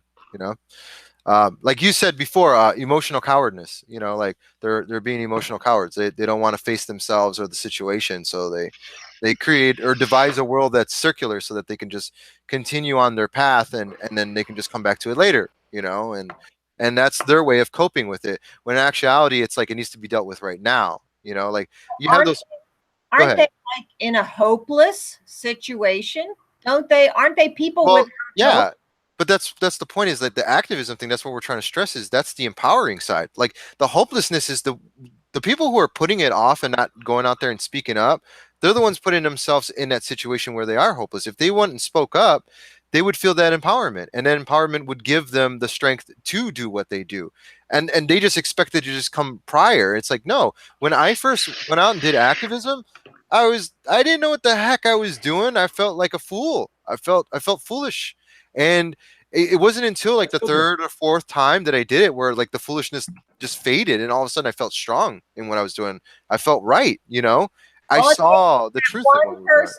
It just takes one person to say, hey, this is cool, or I'll look into it, and then you just know it gives you energy to move on. Yeah, it's so empowering just to meet somebody who even like wants to hear what you have to say and actually receives your words and gives good responses too. That doesn't just brush you off as an idiot or a fool, So those are the moments that are going to give you the strength, not the moments where you see that the road ahead of you is too long. Like of course it's not going to make you feel encouraged to do this. Like Joshua said, it's not easy doing this stuff, but why are we doing it? Ask yourself that. Why are we doing it? Why are we doing it? Why did we do it a few times and just kept going? What made us keep going? What was it that is keeping us holding on to continually do this? And I think it's obvious once you do it. When you don't do it, it's not obvious. But until you go out there and you do it, you're going to see for yourself why this is so important. It's so vital. And that's why I wanted to get Dave out last Friday, because I know it gives me great joy to do this. And I wanted Dave to get out there and get some back that he wasn't getting. Get some love, yeah. Well, for me, one of the reasons why I do it is because it's a testimony against this world. It's to show and to reveal to people that there's something wrong with this place. And if you can continually live in this place in a passive manner and think that our children's children are going to have to continue to live in a world where they get to choose at 5 years old whether they're a male or a female, there is something wrong with this world. And I care about human beings enough to know that if this continues the way that it is, we will not be here in 200 years. And if we are, we will be manufactured in a laboratory, and we will not be given birth in a natural way. And that's demonic. So my testimony when I go out is to show people that there's something wrong with this world. And that is exactly what this world doesn't want. It wants people to go along to get along. Exactly. And just to even put that out even more, those of you who felt this your entire life, that lived in this world and that have known that this ain't right, this ain't the way it's supposed to be. I mean, it's obvious why we're doing this. We all feel very strongly about that. And if you do feel strongly about that, then I encourage you to act, to do something, because that is the most important thing, is that we're living in a world that's just completely obtuse to the way it's supposed to be lived. And and we gotta stop it. We gotta put an end to it. And I don't want to go on living a lie. That's my whole thing. I don't want to like continue on the world of a lie. You know what I'm saying? Like, oh, I'm doing this because this is, you know, and it's all these social stigmas and crap. Man, screw all that. We don't have to live this way, guys. Like, we don't. Just wake up. So yesterday I had a nice long conversation with a woman, Karen, down in Florida, and she wants to start activism. So I said I'd be there for her, and I encouraged her in several ways. And I'm also going to be putting up, I have 2 videos up now on activism tools on my channel, things you can use in your activism. And watching us doing it, that certainly is encouraging, and you can learn how to, you know, handle certain situations. And Steve, you want to explain your little idea of what we Yeah. So basically, I'm just learning about like YouTube's new hashtag feature and how it works. But I'm starting to kind of see how it works. So basically, when you do your hashtag, it kind of compiles it all up into one search. So for instance, like my hashtag Flat Earth Activism, if you were to type that in, it would just pull up 99.9% of all the videos that I've posted that pertain to Flat Earth Activism. And what I suggested is coming up with a sort of hashtag for activism techniques. And what we can do is anybody out there who does activism that feels that they can add a little something to the flavor, hit it with that hashtag. That way, anybody who's interested into doing activism can click on that hashtag and also see other styles and other people who are doing it and techniques and stuff like that. It's just a good way to compile along. I mean, there'll be other ways we can do our own personal playlists and stuff, but an added bonus, you know, it might be favored in YouTube just because nobody else really uses it, so it could work to our benefit. So just putting that out there. Yep. So yeah, definitely. I like the idea of compiling sort of like, you know, do's and don'ts techniques and such, you know, just for people who are just starting this. Like I said, you know, picking a key location, that's troublesome. Like when I first started doing it, we were picking the worst, you know, like it was like, oh, that's not good because it's too loud. How are we going to talk? Or, you know, stuff like that. And once you kind of like, we've learned that, so maybe we can pass on the knowledge to you guys so that you don't make the same mistakes that we did. I mean, hey, by all means, make mistakes because that's going to make you stronger at this. But, you know, if you can learn something from us, that's awesome too. So Yeah, I think that, you know, this is my opinion, obviously, but I think if you have an option to go to a park or a lake where people are just chilling out, that is probably like one of the prime spots to get people. They're more relaxed. They're probably not going to be in like the attacking mode, and you're allowing them to come to you as they're walking around. Hey, you know, I've been walking for like 15 minutes. I need a break. Maybe I'll just talk to this flat earther, you know. But if you want to be challenged, go to a college, you know, stand outside the science museum, go to Comic-Con like I did last year. If you are going to get ridiculed and mocked and made fun of and called names a lot more than you may at a park. But if you want to be challenged, I think that there's a degree of levels that, you know, you're picking your place to go. If you go like they did last night with Flat Earth Dude, they were out in Hollywood Square. You know, if you have a big ensemble set up and you're prepared and whatnot, it's going to look more professional, you know. But if you're going to be one, maybe 2 or 3 people out at a particular place, people like numbers. So if you're able to have a couple of people and be able to present, then when you have 6 people show up all at once, you're able to break the class up and talk to them. So. exactly. That is. All right. So on the 22nd is the equinox. That's this Saturday morning. And I'm putting out a request for everyone who will give me the location of the sunrise, wherever you are, because I'm involved with this science strike group, and they've invited me to, you know, join in with their experiment. And they said that everywhere on Earth, everyone will see the sunrise due east. on the equinox. Now, I don't know how that is going to work. I can't imagine, but I would like to gather all the data from flat earthers around the world and north and south and all, so we can get really good data that I could trust. So on the 22nd, just give me your degrees of where the sun rises. You can get a compass for $4 at Walmart. So I'd love you to participate in that. Is there a link that we can post in the chat below later to? Well, if you just get it to me or tell me, you know, then I can get that. I don't have the links yet. We'll put like an email in. How's that? Okay, you can give Cool. my email. That's fine. Or my Facebook page, or put it on my YouTube, anything. Okay, we'll figure it out. We'll put a link down below that explains that, where you can join. Thank you. That would be great. Yeah. That would be great. The other thing is, there's on my YouTube channel, there's a video that I uploaded about, and mirror, I guess they call it mirroring, I don't know, about it's called Twitter's censorship of conservatives violates First Amendment. So it's by Rebel Media, and it's 4 minutes long, and it talks about Marsh versus Alabama, free speech. And Marsh was a Jehovah's Witness, and Alabama was, there was a town that was owned by a shipping company, but it looked like a town, and it had sidewalks and everything. And this Marsh guy wanted to go and pass out his religious literature, and the shipping company wanted to ban him from the streets.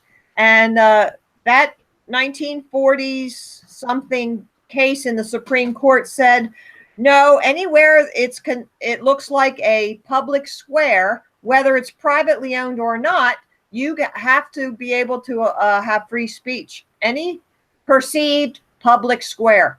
So I'm going to be hitting shopping malls this winter, and I'm going to be checking that out. So if we have that ammunition, and everybody go on my YouTube and look that up. I think I renamed it as Public Square Defined. So if you don't find it on mine, you can and look it up at the original. We'll also put another link down below for that. Thank you. Yep. Thank you. The other thing I wanted to mention was A Plain Truth from is he in Maryland or something? A Plain Truth. He made the suggestion of doing a flash mob with Christmas carols with new Flat Earth lyrics.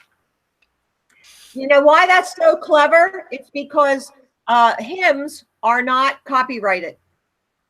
Oh, okay. Yeah. So that's not a copyright strike. So I made up all the hymns, and and there's this guy named Zane who is always putting up little rhymes on my YouTube videos. And I know he's done it to other people too. So yeah, Zane's amazing. He should make up some lyrics to these Christmas carols, and anyone else who can do that, pick a Christmas carol, and that way you get copyright striked. Yeah, Zane can have a Christmas album, Flat Earth. Oh yeah, that would be amazing. Everybody should do it, even if it's the same tune. Just make them all up. It's really great. As long as he downs Christmas itself too at this point. No, I'm just kidding. Screw Christmas. Yeah. It's a new way for us to look at it. Yeah, and you know what? I'm telling you, there are hymns already that mention creation and all that. So let me see. Anything else? Evolution. There's two things: the curvature and evolution. Those are my last two things. Am I okay to go ahead with this? All right. Go for it. Go for it. Evolution. We know evolution is a lie. Okay. And I was a creationist, and I argued with people against evolution for several years before I became a flat earther. So I've been a creationist for maybe longer than some of you have been alive. But so evolution teaches us that we used to be cavemen and really stupid like animals before now we're getting smarter, when just exactly the opposite is true. We used to be very intelligent, and we are getting dumbed down. Okay. Yep. Not by our genetics so much as by our teaching and by how they're planning Like our. social engineering. Yes. Yes, Mac, that's right. So that might be another reason why people can't get this. Well, if it was really flat, they would know this. You know, we would know that by now. And, you know, no, they don't understand because they're thinking backwards. Okay. And the other thing I'll just touch on is curvature. I've been getting that a lot on my videos where they say, well, do you take a protractor and just go 1 degree? Do you see curvature in that? I'm there. Well, yeah, okay. So if you make the legs of the protractor as long as the radius of the Earth, yeah, I think you'd see it pretty clearly. But that's what they try to suck you in an argument like that. And don't go down that road with them. You know, they try to get you on the 1% and the 1 degree. And it's like, there was a video that I don't know who, I'll have to find the link for it, that they just put out. There was a faked curvature video that was going around for years, and it was finally debunked as CGI. So go figure. And what they were using is a video layering style to create curve, and it's just like stacking an infinite shot. So, you know, you're looking at a shot, and if you tilt it a certain way, it creates an infinity shot, and that's where you get the curvature from. So they used the power lines as reference, and then somebody actually went there, and then they discovered that the power lines are not that close together. They're actually further apart, and they wouldn't line up in that exact same way. So that even proves that. Awesome. Yeah. So, So that couldn't be the Poncho. Yes, it was. It was. Yeah. Yep. I mean, I can't believe people, they buy into that, but yeah. I saw it. I knew it was it's bogus. biased. Yeah. You know, it only came from one source, you know, and it was like, right. you know, this one video. It's like, well, nobody else is. It doesn't exist anywhere else, you know. And it's from somebody who's notably against Anti-flat Earth. You know, and Go figure.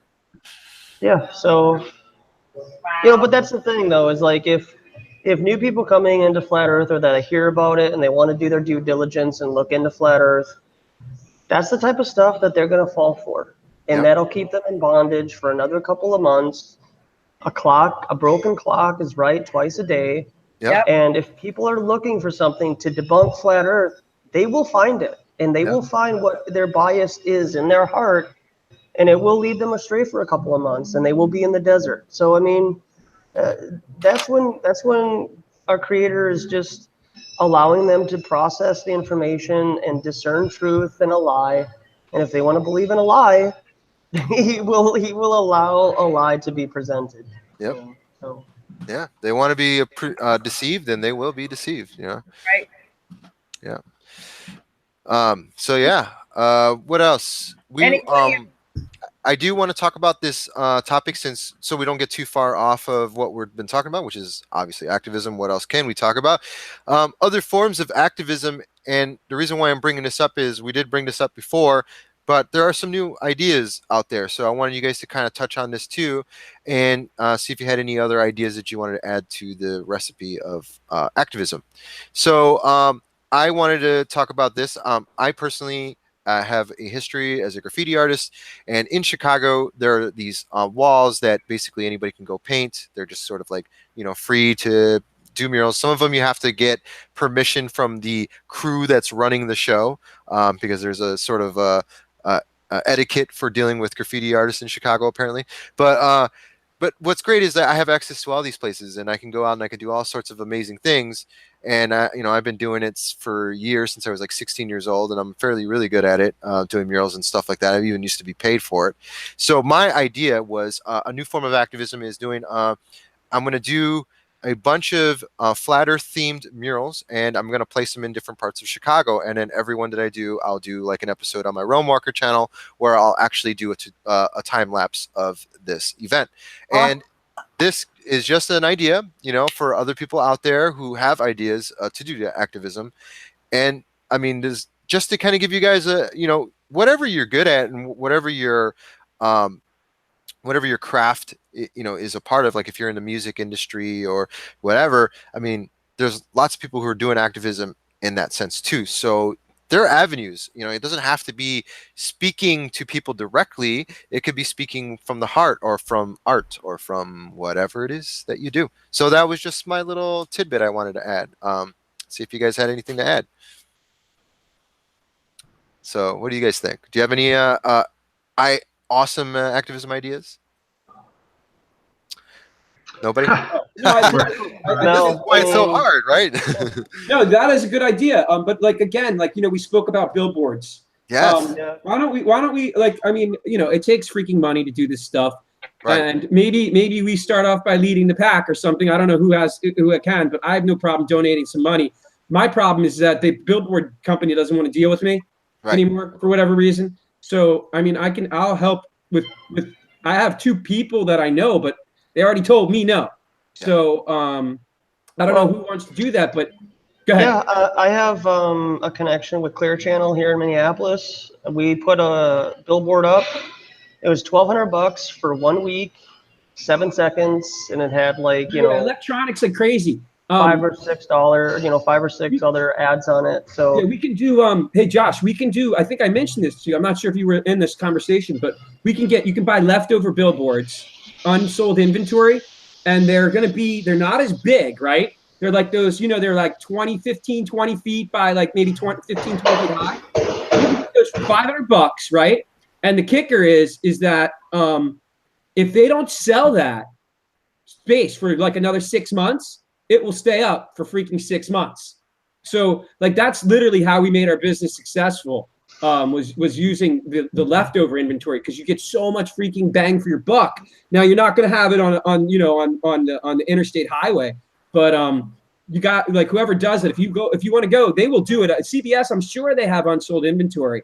They got it all over. I mean, we used to pick from freaking hundreds of them. okay, So yeah. all you gotta do is, you ask for that unsold inventory, because it's such a good deal, dude. Yeah, it was $100. We could do one of them. I mean, when we were going through our billboard phase as Flat Earthers last year, we had Denver and Oregon. I think they had one in the East Coast. So, and here in Minnesota, we were able to put one up during the state fair. So, I don't know why they wouldn't sell it to me. Like, I think it was because I had my own website for Truth. And maybe if I just say it's going to be generic flat, but even your Flat Earth 101, I wonder if that will work. But I would be fine with it. I'm done with my own website anyway. So maybe I think I burned a bridge with them when I was pissed off and they wouldn't sell it to me. So I'll look into it. Cool. Yeah. Yeah, because I mean, that goes along with what Steve was saying with the graffiti. I mean, it's the same thing basically. He's getting free space. It's, more places you can do it. That's exactly. perfect. And then that was the thing, is like, you know, some things were going to require money, some things might not. And the more minds are on this, the more people who can come up with really fun and interesting ways to get this message out. I think the better the platform is going to be for activists in the future too. So, I mean, yeah, like what Dave was talking about with the billboard thing, I do like the physical paper versus the digital, because like he said, if they don't sell that space, it's going to run a little bit longer. So that's an added bonus. Always does, dude. Almost always. One thing, we were talking about, psychology earlier, and, maybe here's an idea about psychology is if the public sees a billboard on the interstate, that's mainstream to them.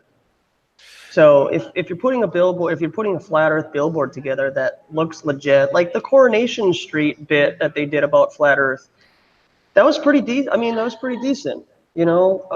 Shane Dawson, he did a decent overlay of Flat Earth. At the end they run it to be globe biased, and they say, okay, in psychology, they forget about everything we just said the last 5 minutes, it's still a globe. Or why do you think that is? Oh, because gravity. But if we're able, it does cost money, and it's not going to be, months and months and months. But if people see on an interstate here in downtown Minneapolis a billboard talking about the seriousness of Flat Earth, that's mainstream to people. That's all I'm saying. Yeah, no, but Josh, these are real billboards. They're just not the 40-foot billboards. They're not going to diminish, I don't think, the power. They're like, you maybe you don't have them in your area, but they're like local billboards that when you're driving down your local highway, which maybe still gets 60,000 cars a day, You're picking these things up. You can now you're actually that's probably not true. Like a lot of the times they're in little like maybe not the perfect area, but they're real billboards, and you can it's not going to look like somebody hand drew it. So and obviously the key factor here is financial means. So we got to figure out a way to pool our resources to make these events happen, to get these billboards up too. I mean, or like Josh said, we need a level of professionalism to what we're doing. So I think it's our jobs, I guess, now, since we're the ones talking about it, because it's like you bring up an idea, you got to follow through, right? So we have to figure out a way to sort of like what Focker was saying, get some organization into the program side of it, like letting people know that the Earth is flat, like by doing like sort of like maybe a billboard advertisement campaign that reaches multiple states, and then maybe we can get that pooled into one funding, or we can just do individual crowdfunding for each state. I think we do need to narrow that down. Josh, you know what? Honestly, if we're going to do it, I don't care what state it goes in, wherever it is, it's like one billboard gives you a little bit of visibility. Two, it doesn't give you two billboards worth of visibility. It gets you like four billboards worth of, as you have like when we would do it, I would rent like 40 or 50 billboards sometimes at a time. And what happens is people see it freaking everywhere, right? Or they think they're seeing it everywhere. So we don't have to go to that level. But if we could get 10 billboards in an area, you're going to pick them up. It's going to cost like $6,000 with all in. And maybe those 10, maybe half of them will be up for a few months. And then at that point, in a certain region though, because if you spread 10 billboards out across the country, you might as well not even do it in a way, because they're not getting that. They have to be within range. Yeah, there's a branding that takes place. Yeah, because people can't see just one; they have to see multiple of them to get it. Yeah. And so I don't care where it goes. I don't care. I just know that if we did it, we're going to get wherever it is. If we could, I would really love to do that, man. I'll put in like $1,000 towards it. I don't even freaking care. That does sound like the way to go.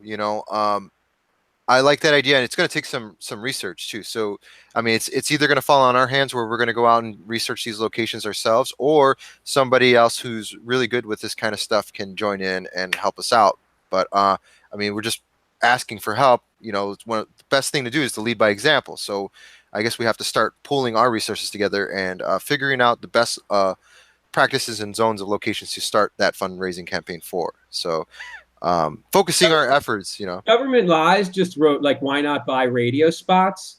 Well, we could try, man. I don't know if they're gonna sell them. I don't trust the media. I talked to them. I used to deal with New Jersey PST in our business, and I spoke to those guys, and he was like, leave me alone. Like, he gave me a real blow off.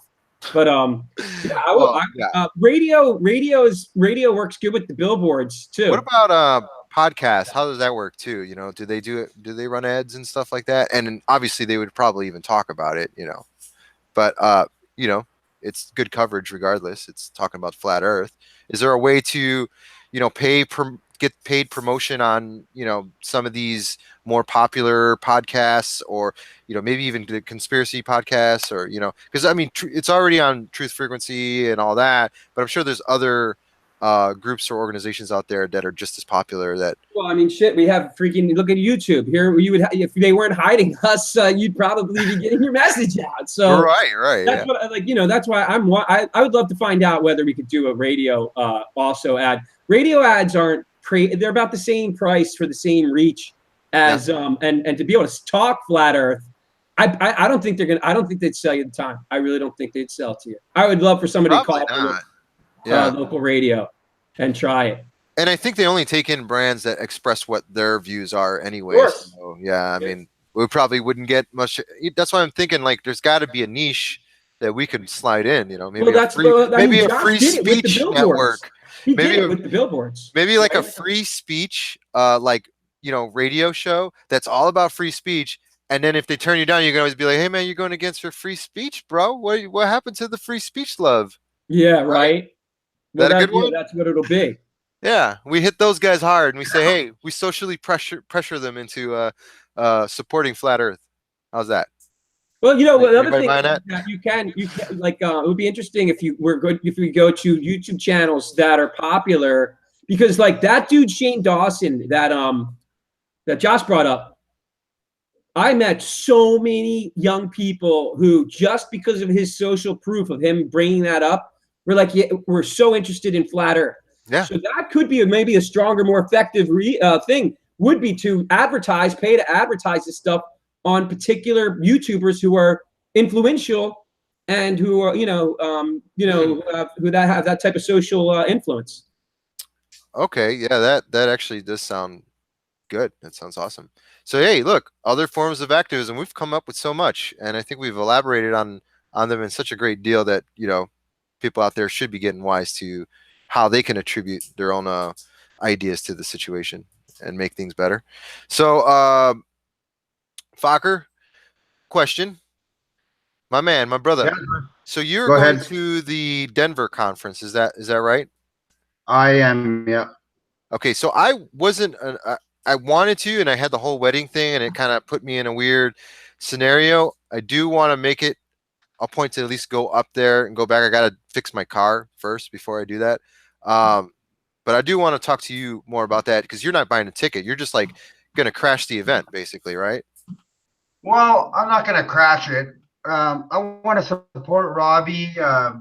Like, I don't know the exact financials, but I've been through some tough financial times, so I missed the early bird pricing on Edmonton and Denver, and I still really want to go. So I went to Denver. I found a cheap flight. There's a new airline. It was like $80 return.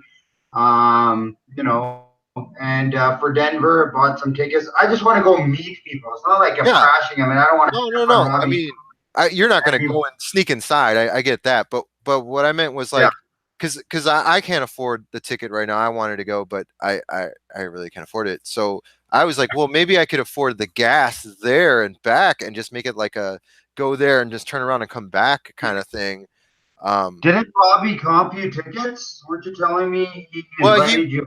He didn't comp me. He invited me and then told me that he'd give me a good deal. But I can't take that deal because I can't afford the deal. Yeah, exactly. So I do feel bad, but I mean, I just want to go hang out with other flat earthers. If you can figure a way to just get the gas, there's a couple of people that offered me, the floor on their room.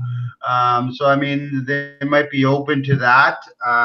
Just get the gas out there. I know Mikey wants to drive down. He's in the chat. He's going to sleep in his car maybe if he doesn't get a place.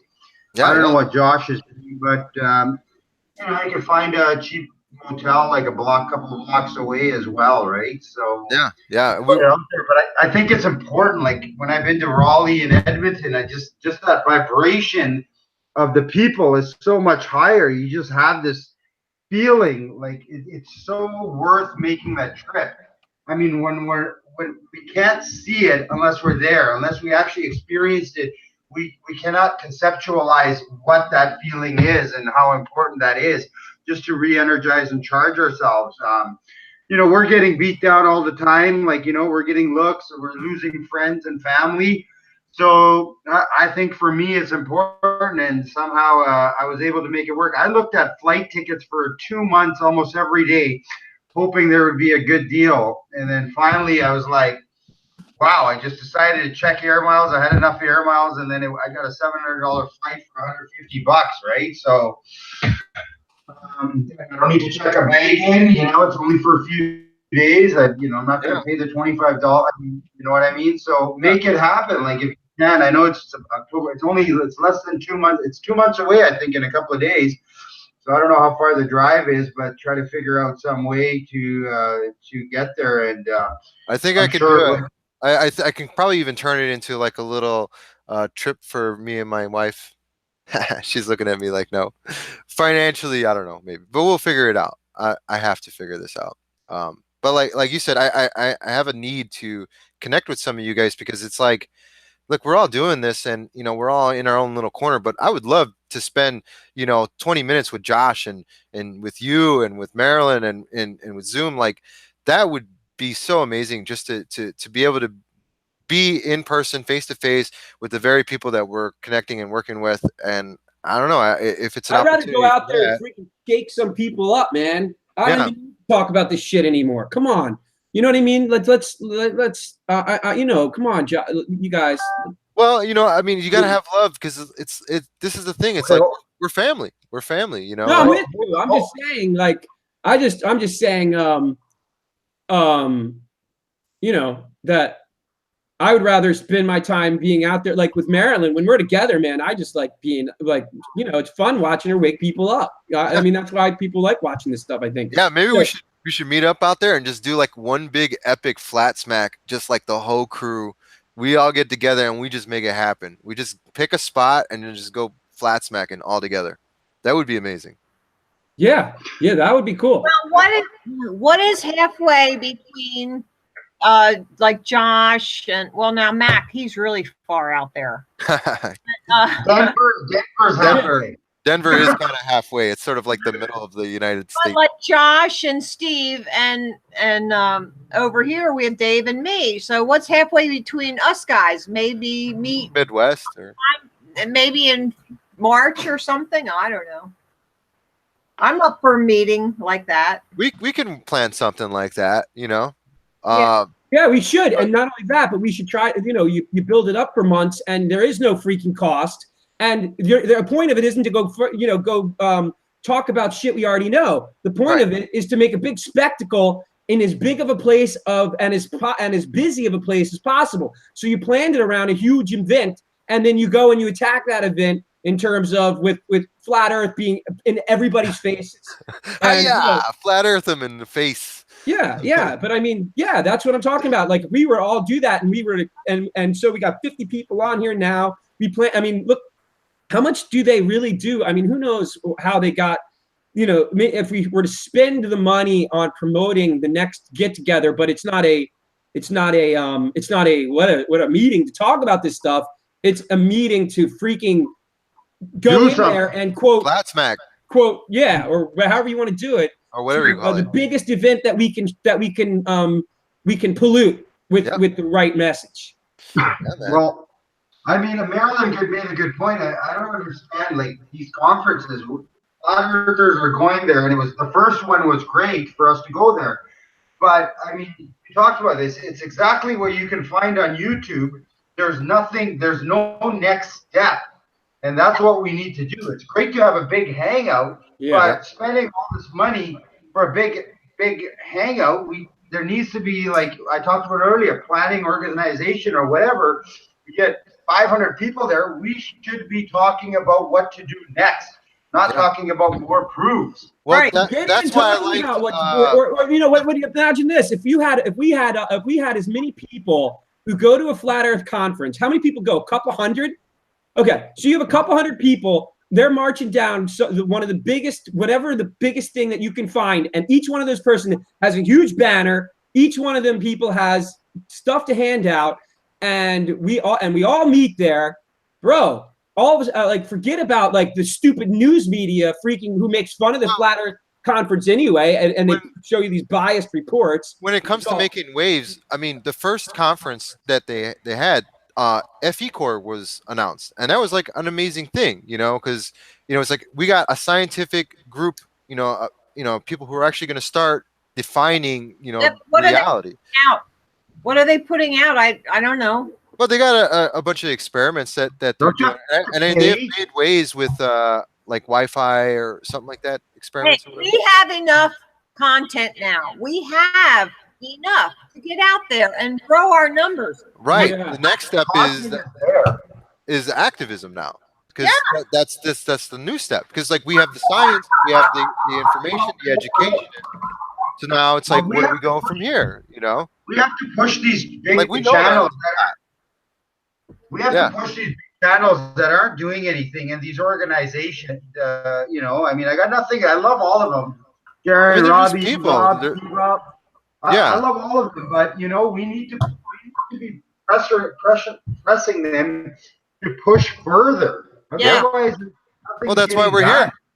We're here to apply pressure to the Flat Earth community and say, hey, activism. Well, why are you depending upon other people to do something? I didn't start last spring because I don't know, just because I wanted to be popular or something. I started because I wanted to do my own material and who I am, because I didn't trust everything that was out there.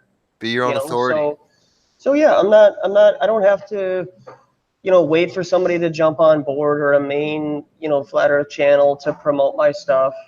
My only objection, to conferences is that we have limited resources. So if everybody's going to put their resources into going to a conference like that, it would have cost me $600 in a motel room had I not stayed at a friend's house 30 minutes away down in the Carolinas. So if I'm going to put my resources into something, I wanted to go and meet the people at the conference, but I expected it to have a more visionary goal, and there's no future goal stated. It's only just going over what was going on. I think it's what we discovered so far. We understand the education was already understood, and now we're like, okay, we need to speak up and get that message out. So we're developing this message as we speak. Like, this is the new frontier. We're like we were talking yesterday, like, this is uncharted waters. Like, we're, people like Joshua has been doing this for a while. He's the captain right now because he's the guy who's got the keys to all the experiences. We're looking at him and learning about ourselves. Hey, Josh. Steve, seriously, I didn't mean to say, like, listen, if people want to go solo, that's fine. I told Marilyn when she got together, she was like, hey, I want you to do this and I want you to do that. And I'm like, Marilyn, I want to do things my way, or I really don't want to join you. She wanted me to use her banners and all that crap. I'm not saying like I want to be in charge of anything. I have no freaking interest in it. I'd like to live my own life, and not even do any of this crap. But exactly. But I enjoy it. I mean, if everyone else was awake and wasn't intruding on my own life. But the fact is that if you really want to have an impact, the bigger the impact that we can make, the quicker this shit ends. And in my head, like, strength in numbers. And if you had 500 people walking down, we closed down a city, all the streets, and we pissed people off. Great, let's more power to us at that point. And let's draw the more attention, because either the news media would have to show this to which would then give us the exposure really that you're looking for. That was the whole. I mean, I was happy. I got that one video, Max Millionaire one. He has 200,000 views of me getting freaking blasted by the police. That's a victory. I mean, I hate them for it, but the message is there. Yeah. Yeah. And what Dave is saying is not far-fetched. I used to belong to a patriot group, and we went down and we protested in front of the Philadelphia Federal Reserve building. And it was called End the Fed. It was a rally. And I would suspect there was 30 of us. And we all took flags and banners after we had speeches done. And we marched down the middle of the street around City Hall and back again. We had that whole city like in lockdown. And that's what sometimes you need to do to get attention, So I don't think what he's saying is far-fetched. Yeah. And so, like, if what we should do, then maybe one of the things we should do is start promoting for 6 months from now. And we're going to promote every freaking video. Don't forget, on this date, this is going to be happening at this place. And then it'll happen and five of us will show up. No, I'm just kidding. But you know what I mean? Like, if that's what we do and we promote it, I mean, hey, if they got 250 people to come to show up at a place where you have to spend like $500 to do it, maybe we could do twice as good. You get to 500 people showing up. Hey, man, I'll be willing to spend some money for banners and other crap to be able to get ready for that. And probably the people, rather than spending the money on for a room and fancy bullshit, they can spend that money to buy and bring with them materials and stuff that we're going to then hand out to in one day hit 20,000 people. And the proper motivator is it's what's right. So if we can get that message out to the people that this is the right thing to do, this is the obvious, correct way to be, nobody's going to ignore what's right. We all have that personal compass within ourselves. So we just need to bring that and make that more apparent. We need to outline that more in what we're doing, what we're presenting. So always put out, you know, whenever we make a video or whatever, we should always put out the message that this is the right thing to do, and we know what's right. And, you know, people need to be represented with that message constantly, because that's the truth. It's the right thing to do. Right. You're doing wrong. You're doing harm on yourself and others by keeping this bottled in and maintaining your personal, you know, pleasureful life. Like, you're harming yourself. You're harming the people around you, the people you can't love. even have a life. You can't have a life right now. There is no life. Yeah. There's no life right now. So what are you doing? You know, the Earth's flat. What are you doing? You're sheltering your world around. You're hurting them. By not telling them, complicit. You're hurting them. Yeah. By not saying anything, people are complicit in the fraud and the evil that's going on. Yep. By people staying silent, they're allowing pedophilia to happen. Crazy, You know? man. Yes. They're Amen. working for the enemy, you know? And we're crazy. But so, you know, like God is, you know, we know deep inside of us that God is watching our actions, and we're spreading the truth, and that's why we're doing it. Unfortunately, a lot of people cannot think that big. That's been driven out of them. That's been pounded out of them. You know, they can't see the bigger picture, and like, you know, sure, morally be a nice person is good enough, but we gotta go bigger. Like, God gave us more strength inside to do more, to be bigger. Right. So Think on a worldwide scale. Think on a helping humanity scale. I get it. Help the person next to you. We got to do that as well, but we got to think the whole world as well. And a lot of people have that driven out of them, where it just seems too big and it seems unattainable. And that's what that fire that people need to find again. And unfortunately, the majority of the people, whether the globies or flat earthers, I mean, that's unfortunately been like Marilyn says, Mac. Like Marilyn says, it took like 3% for the American Revolution to occur of the people, or some shit like that. So you know what, man? I'm telling you, like they said, and you know, Josh, man, I hear you. Like, I'm not. Maybe we're all probably very individual thinkers in a way. People who get to this point. And I'm with you, man. Like, when Marilyn, you know, she had her way, she wanted to do it, and I was immediately turned off when, like, I was like, I don't want to be a part. I like being an individual. But the fact is that, like they said it in the revolution too. They said, you know, either we all stand together or we all hang together, and that's what's taking place. So, with that in mind, I like going big. And Dave Gessner, who runs the Flat Earth 101 website, he has the idea to do what they're doing in the UK with the tour. And I said, okay. So then one of the preliminary steps that we have to do is have a roll call, which is no more than having someone in each state holding up a Flat Earth sign underneath either the capital of your state or a sign that has your state's name on it or something like that, and then submit that to the FlatEarth101.com website, and we will post that. And when we get all the 50 states up there, then we're going to have some sort of a tour. And we don't know how that's going to look yet, but if you want to be on the website and have your picture there and, you know, to represent your state, so to speak. So take a picture, send it in to FlatEarth101.com so you can be on that roll call. Awesome. Yeah, I'll definitely be doing that. Yeah, I gotta get the thing to what's his name, to David, because I want to get I want to have that. It's a geolocator for people too. I really think that if people realized like that you had 20 other people in your freaking neighborhood who think the Earth is flat, it might encourage people to say, hey, you know what? I'm not crazy. Because when I first learned this stuff, I was like, am I losing my freaking mind? Like, I didn't even know.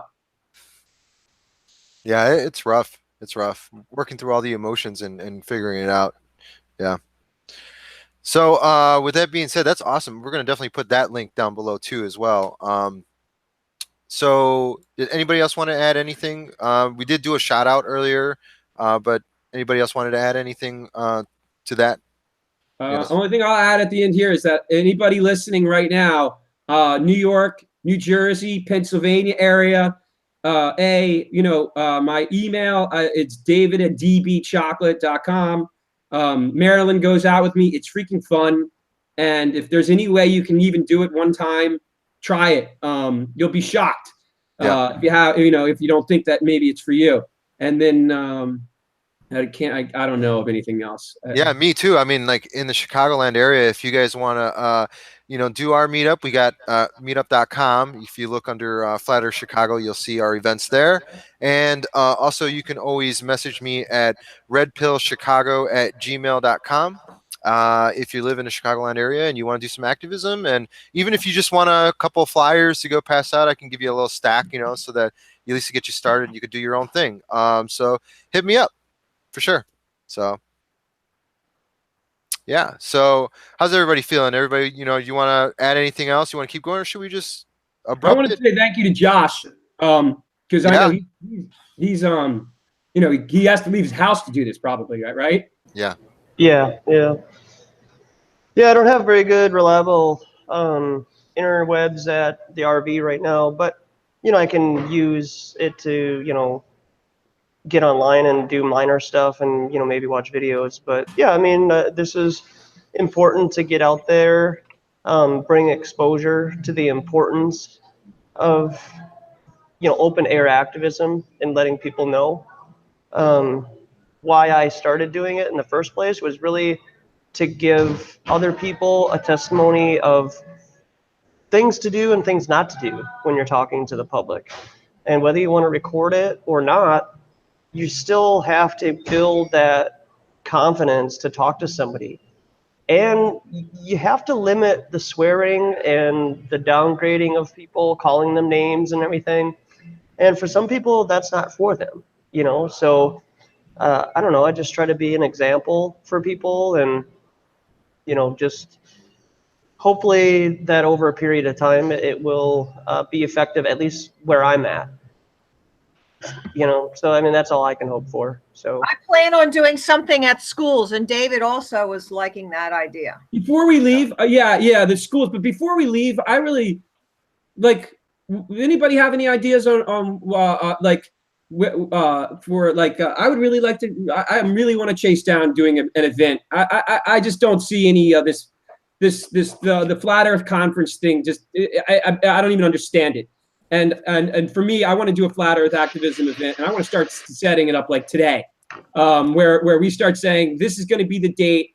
Probably should be somewhat when the weather's nice, so that it's not a completely miserable thing, and would give us enough time to start promoting it.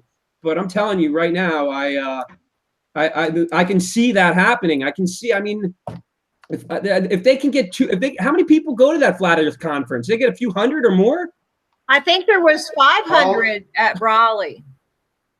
So is that? I mean, it's real. I mean, Flat Earth. Yes, they have Jeranism. So I mean, honestly, if we were to do this rally and we can't get Jeranism to do a shout out for us, if we can't get some of these people to, I would be shocked. I mean, I can't imagine why they wouldn't want to. Why they wouldn't want to work with us? I think they would. Yeah. I think we just gotta get our stuff and then get our ducks in a row and start presenting it and get it all lined up. I think a lot of people would definitely be supportive. So why don't we do that? Let's make some goals and let's start reaching out to Jeranism, to David Weiss, to all the big names, because they got a ton more followers than all of us combined.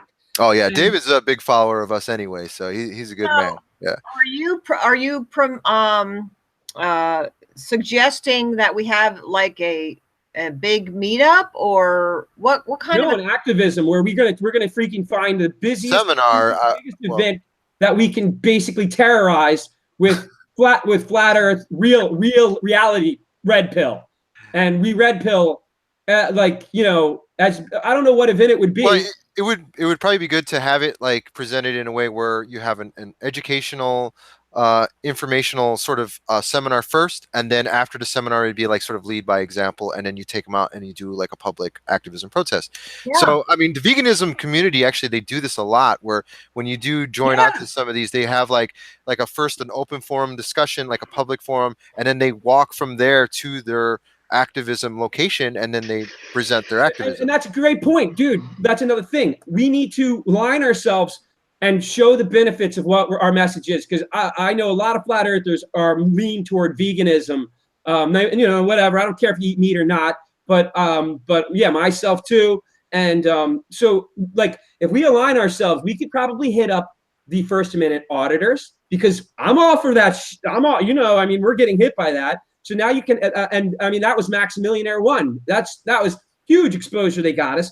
And what we do is we say, come join us on our flat earth message, and you can be a part of our, like, it's just another area of truth. So now you have veganism, you have vegans going, and it's, instead of just being about flat earth, maybe we make it where flat earth is intertwined with all that. I mean, I would like to have it all about flat earth, but there's so many different approaches that we could go with, and we probably will go with. So, I mean, with that being said, we got a lot of work on our hands, a lot of culminating to do to get this information together so that we can present it to everybody. I mean, think about it, because, dude, this is like when you wake up. Some people are waking up because of medicine, because of vaccines, right? And so you get the vaccine people there, and then they start mingling and they start hearing other people's ideas about the First Amendment, or about this, or about the, you know what I mean? So, because flat earth is the anchor of the entire ball of bullshit that they fed us. And so maybe the people who are First Amendment auditors, they smell it, man. They can smell the lies. But half of those don't even realize about Admiralty law. They don't even know it yet. Like, that's crazy to me. I hear him telling the person they're arguing with the cop, saying, I'm a citizen. I'm like, bro, what are you saying that for? So like, you know what I mean? There's so much crossover. Like, to me, I was like, I don't know. I'm like thinking, why don't we hit and try to join forces with all these? I'm of the opinion of all of them: the vegans, of the First Amendment, of the vaccines, of the, you name it. What's going on? Chemtrails, yeah. Yep. So we get all those areas. GMO. So now, rather than having 500 flat earthers, we have 10,000 or 20,000 freaking people. And, it's going to be all part of the same thing, which is, it's about all one big lie. Relating and branching out to all these different truth movements and trying to culminate them into one truth, which is our world is a complete deception, and we have to work from here. Yeah. So, do we get lost in that, though? Is that what you guys get nervous of? We're already lost in it, but that's the best way to be, right? Like, I mean, we're feeling around in the dark, so other people, when they make these steps, they can figure things out a little bit easier. So that's why we're here. Well, I'm thinking that's what I'm going to start doing, is contact. But I mean, I wouldn't have, like, I mean, and where's the benefit in it for the vegans? Okay, now you vegans can now that these people in the First Amendment thing care about your rights. So, well, look at all the propaganda. Like, once you know the space propaganda, then you see the meat propaganda. Yeah. And look how many times you see the word meat in one day. Think about that. That's an interesting. Just see the photos of it on TV. I mean, how many commercials? And then you're like, whoa, they're using the same tactics for the ball, or for this. Maybe, I don't know, something to look at. Anyway, let's not impose any views. Everybody's coming to their truths as they come to them. And let's just end it on a good note, man. Like, what an awesome discussion. Thank you so much, everybody, for bringing up such good points, good perspectives, and we're figuring things out. So for those of you out there who don't see us having a clear message, hey, we're doing our best in hashing out our thoughts. Maybe you guys are getting some thoughts from this, and then you guys can go out and do something else too. So we're inspiration. We're just trying to get the word out. So much love to everybody. Thank you for being here. Does anybody else want to add anything before we go? Are you guys, everybody good? No, just wanted. Yeah, seminar. Yeah, the seminar, definitely. We want to get that going. So what we'll do is I'll work with these guys. We'll get some links going down below. I'm going to figure out a good description for this video for those of you who want to follow along with the ideas that we talked about and where we're going with this. So we'll be doing that. And next discussion we'll see where things have come from this discussion now. Maybe we can get some steps going with, like we said, the seminar and some other ideas like the billboards and stuff. So stay tuned, guys. And hey, if you guys want to support us, you want to help us out, dude, you know where to find us. We all have our personal contact information on our own pages. Reach out to us, help us out. Like, if you see what we're doing and you like what we're doing, and if you want to put some input, by all means, hit us up. We're a community here, and we're all loving people, and we all want to help each other. So with that being said, much love. Yeah. Sorry, I just want to add, like, to all the flat earthers out there, make the effort to grow. Like, yes, these big plans are good, but we gotta, like, the United States, North America is much bigger than the UK, where they can drive from the edge to the edge in 10 hours, right? So, make the effort. Go out, get to your meetups, hang out with other flat earthers. Like, we should be growing and growing and growing. That's how we other and know that I want to get back and not show up to these events and give up 2 hours of our time once a month. I don't mean to be pessimistic, but I don't see how that's growing. You got to make the effort and put aside some personal things, like make it a priority, like going to work or something. Grow it at that level, and then we can get bigger and bigger. I just want to leave everybody with that. And if there are no flat earthers that in your town or your city, well, then you start something. Start posting something on Facebook or in the comment threads, and start meeting other people. Now, every one of us did not jump on somebody else's tails. We all decided, if it is to be, it is up to me. Yep. So you have to take a stance. Exactly. Yep. So with that being said, out there, now's your chance, guys. Act now. Truth is out there. I love you guys. Joshua, I love you. Thank you for being here. Focker, love you. Thank you for being here. Marilyn, thank you for being here. Who is this? Sean G. Truth Army just showed up. Zoom Truth. Whoa, what's going on? Yeah, we're gonna stop it.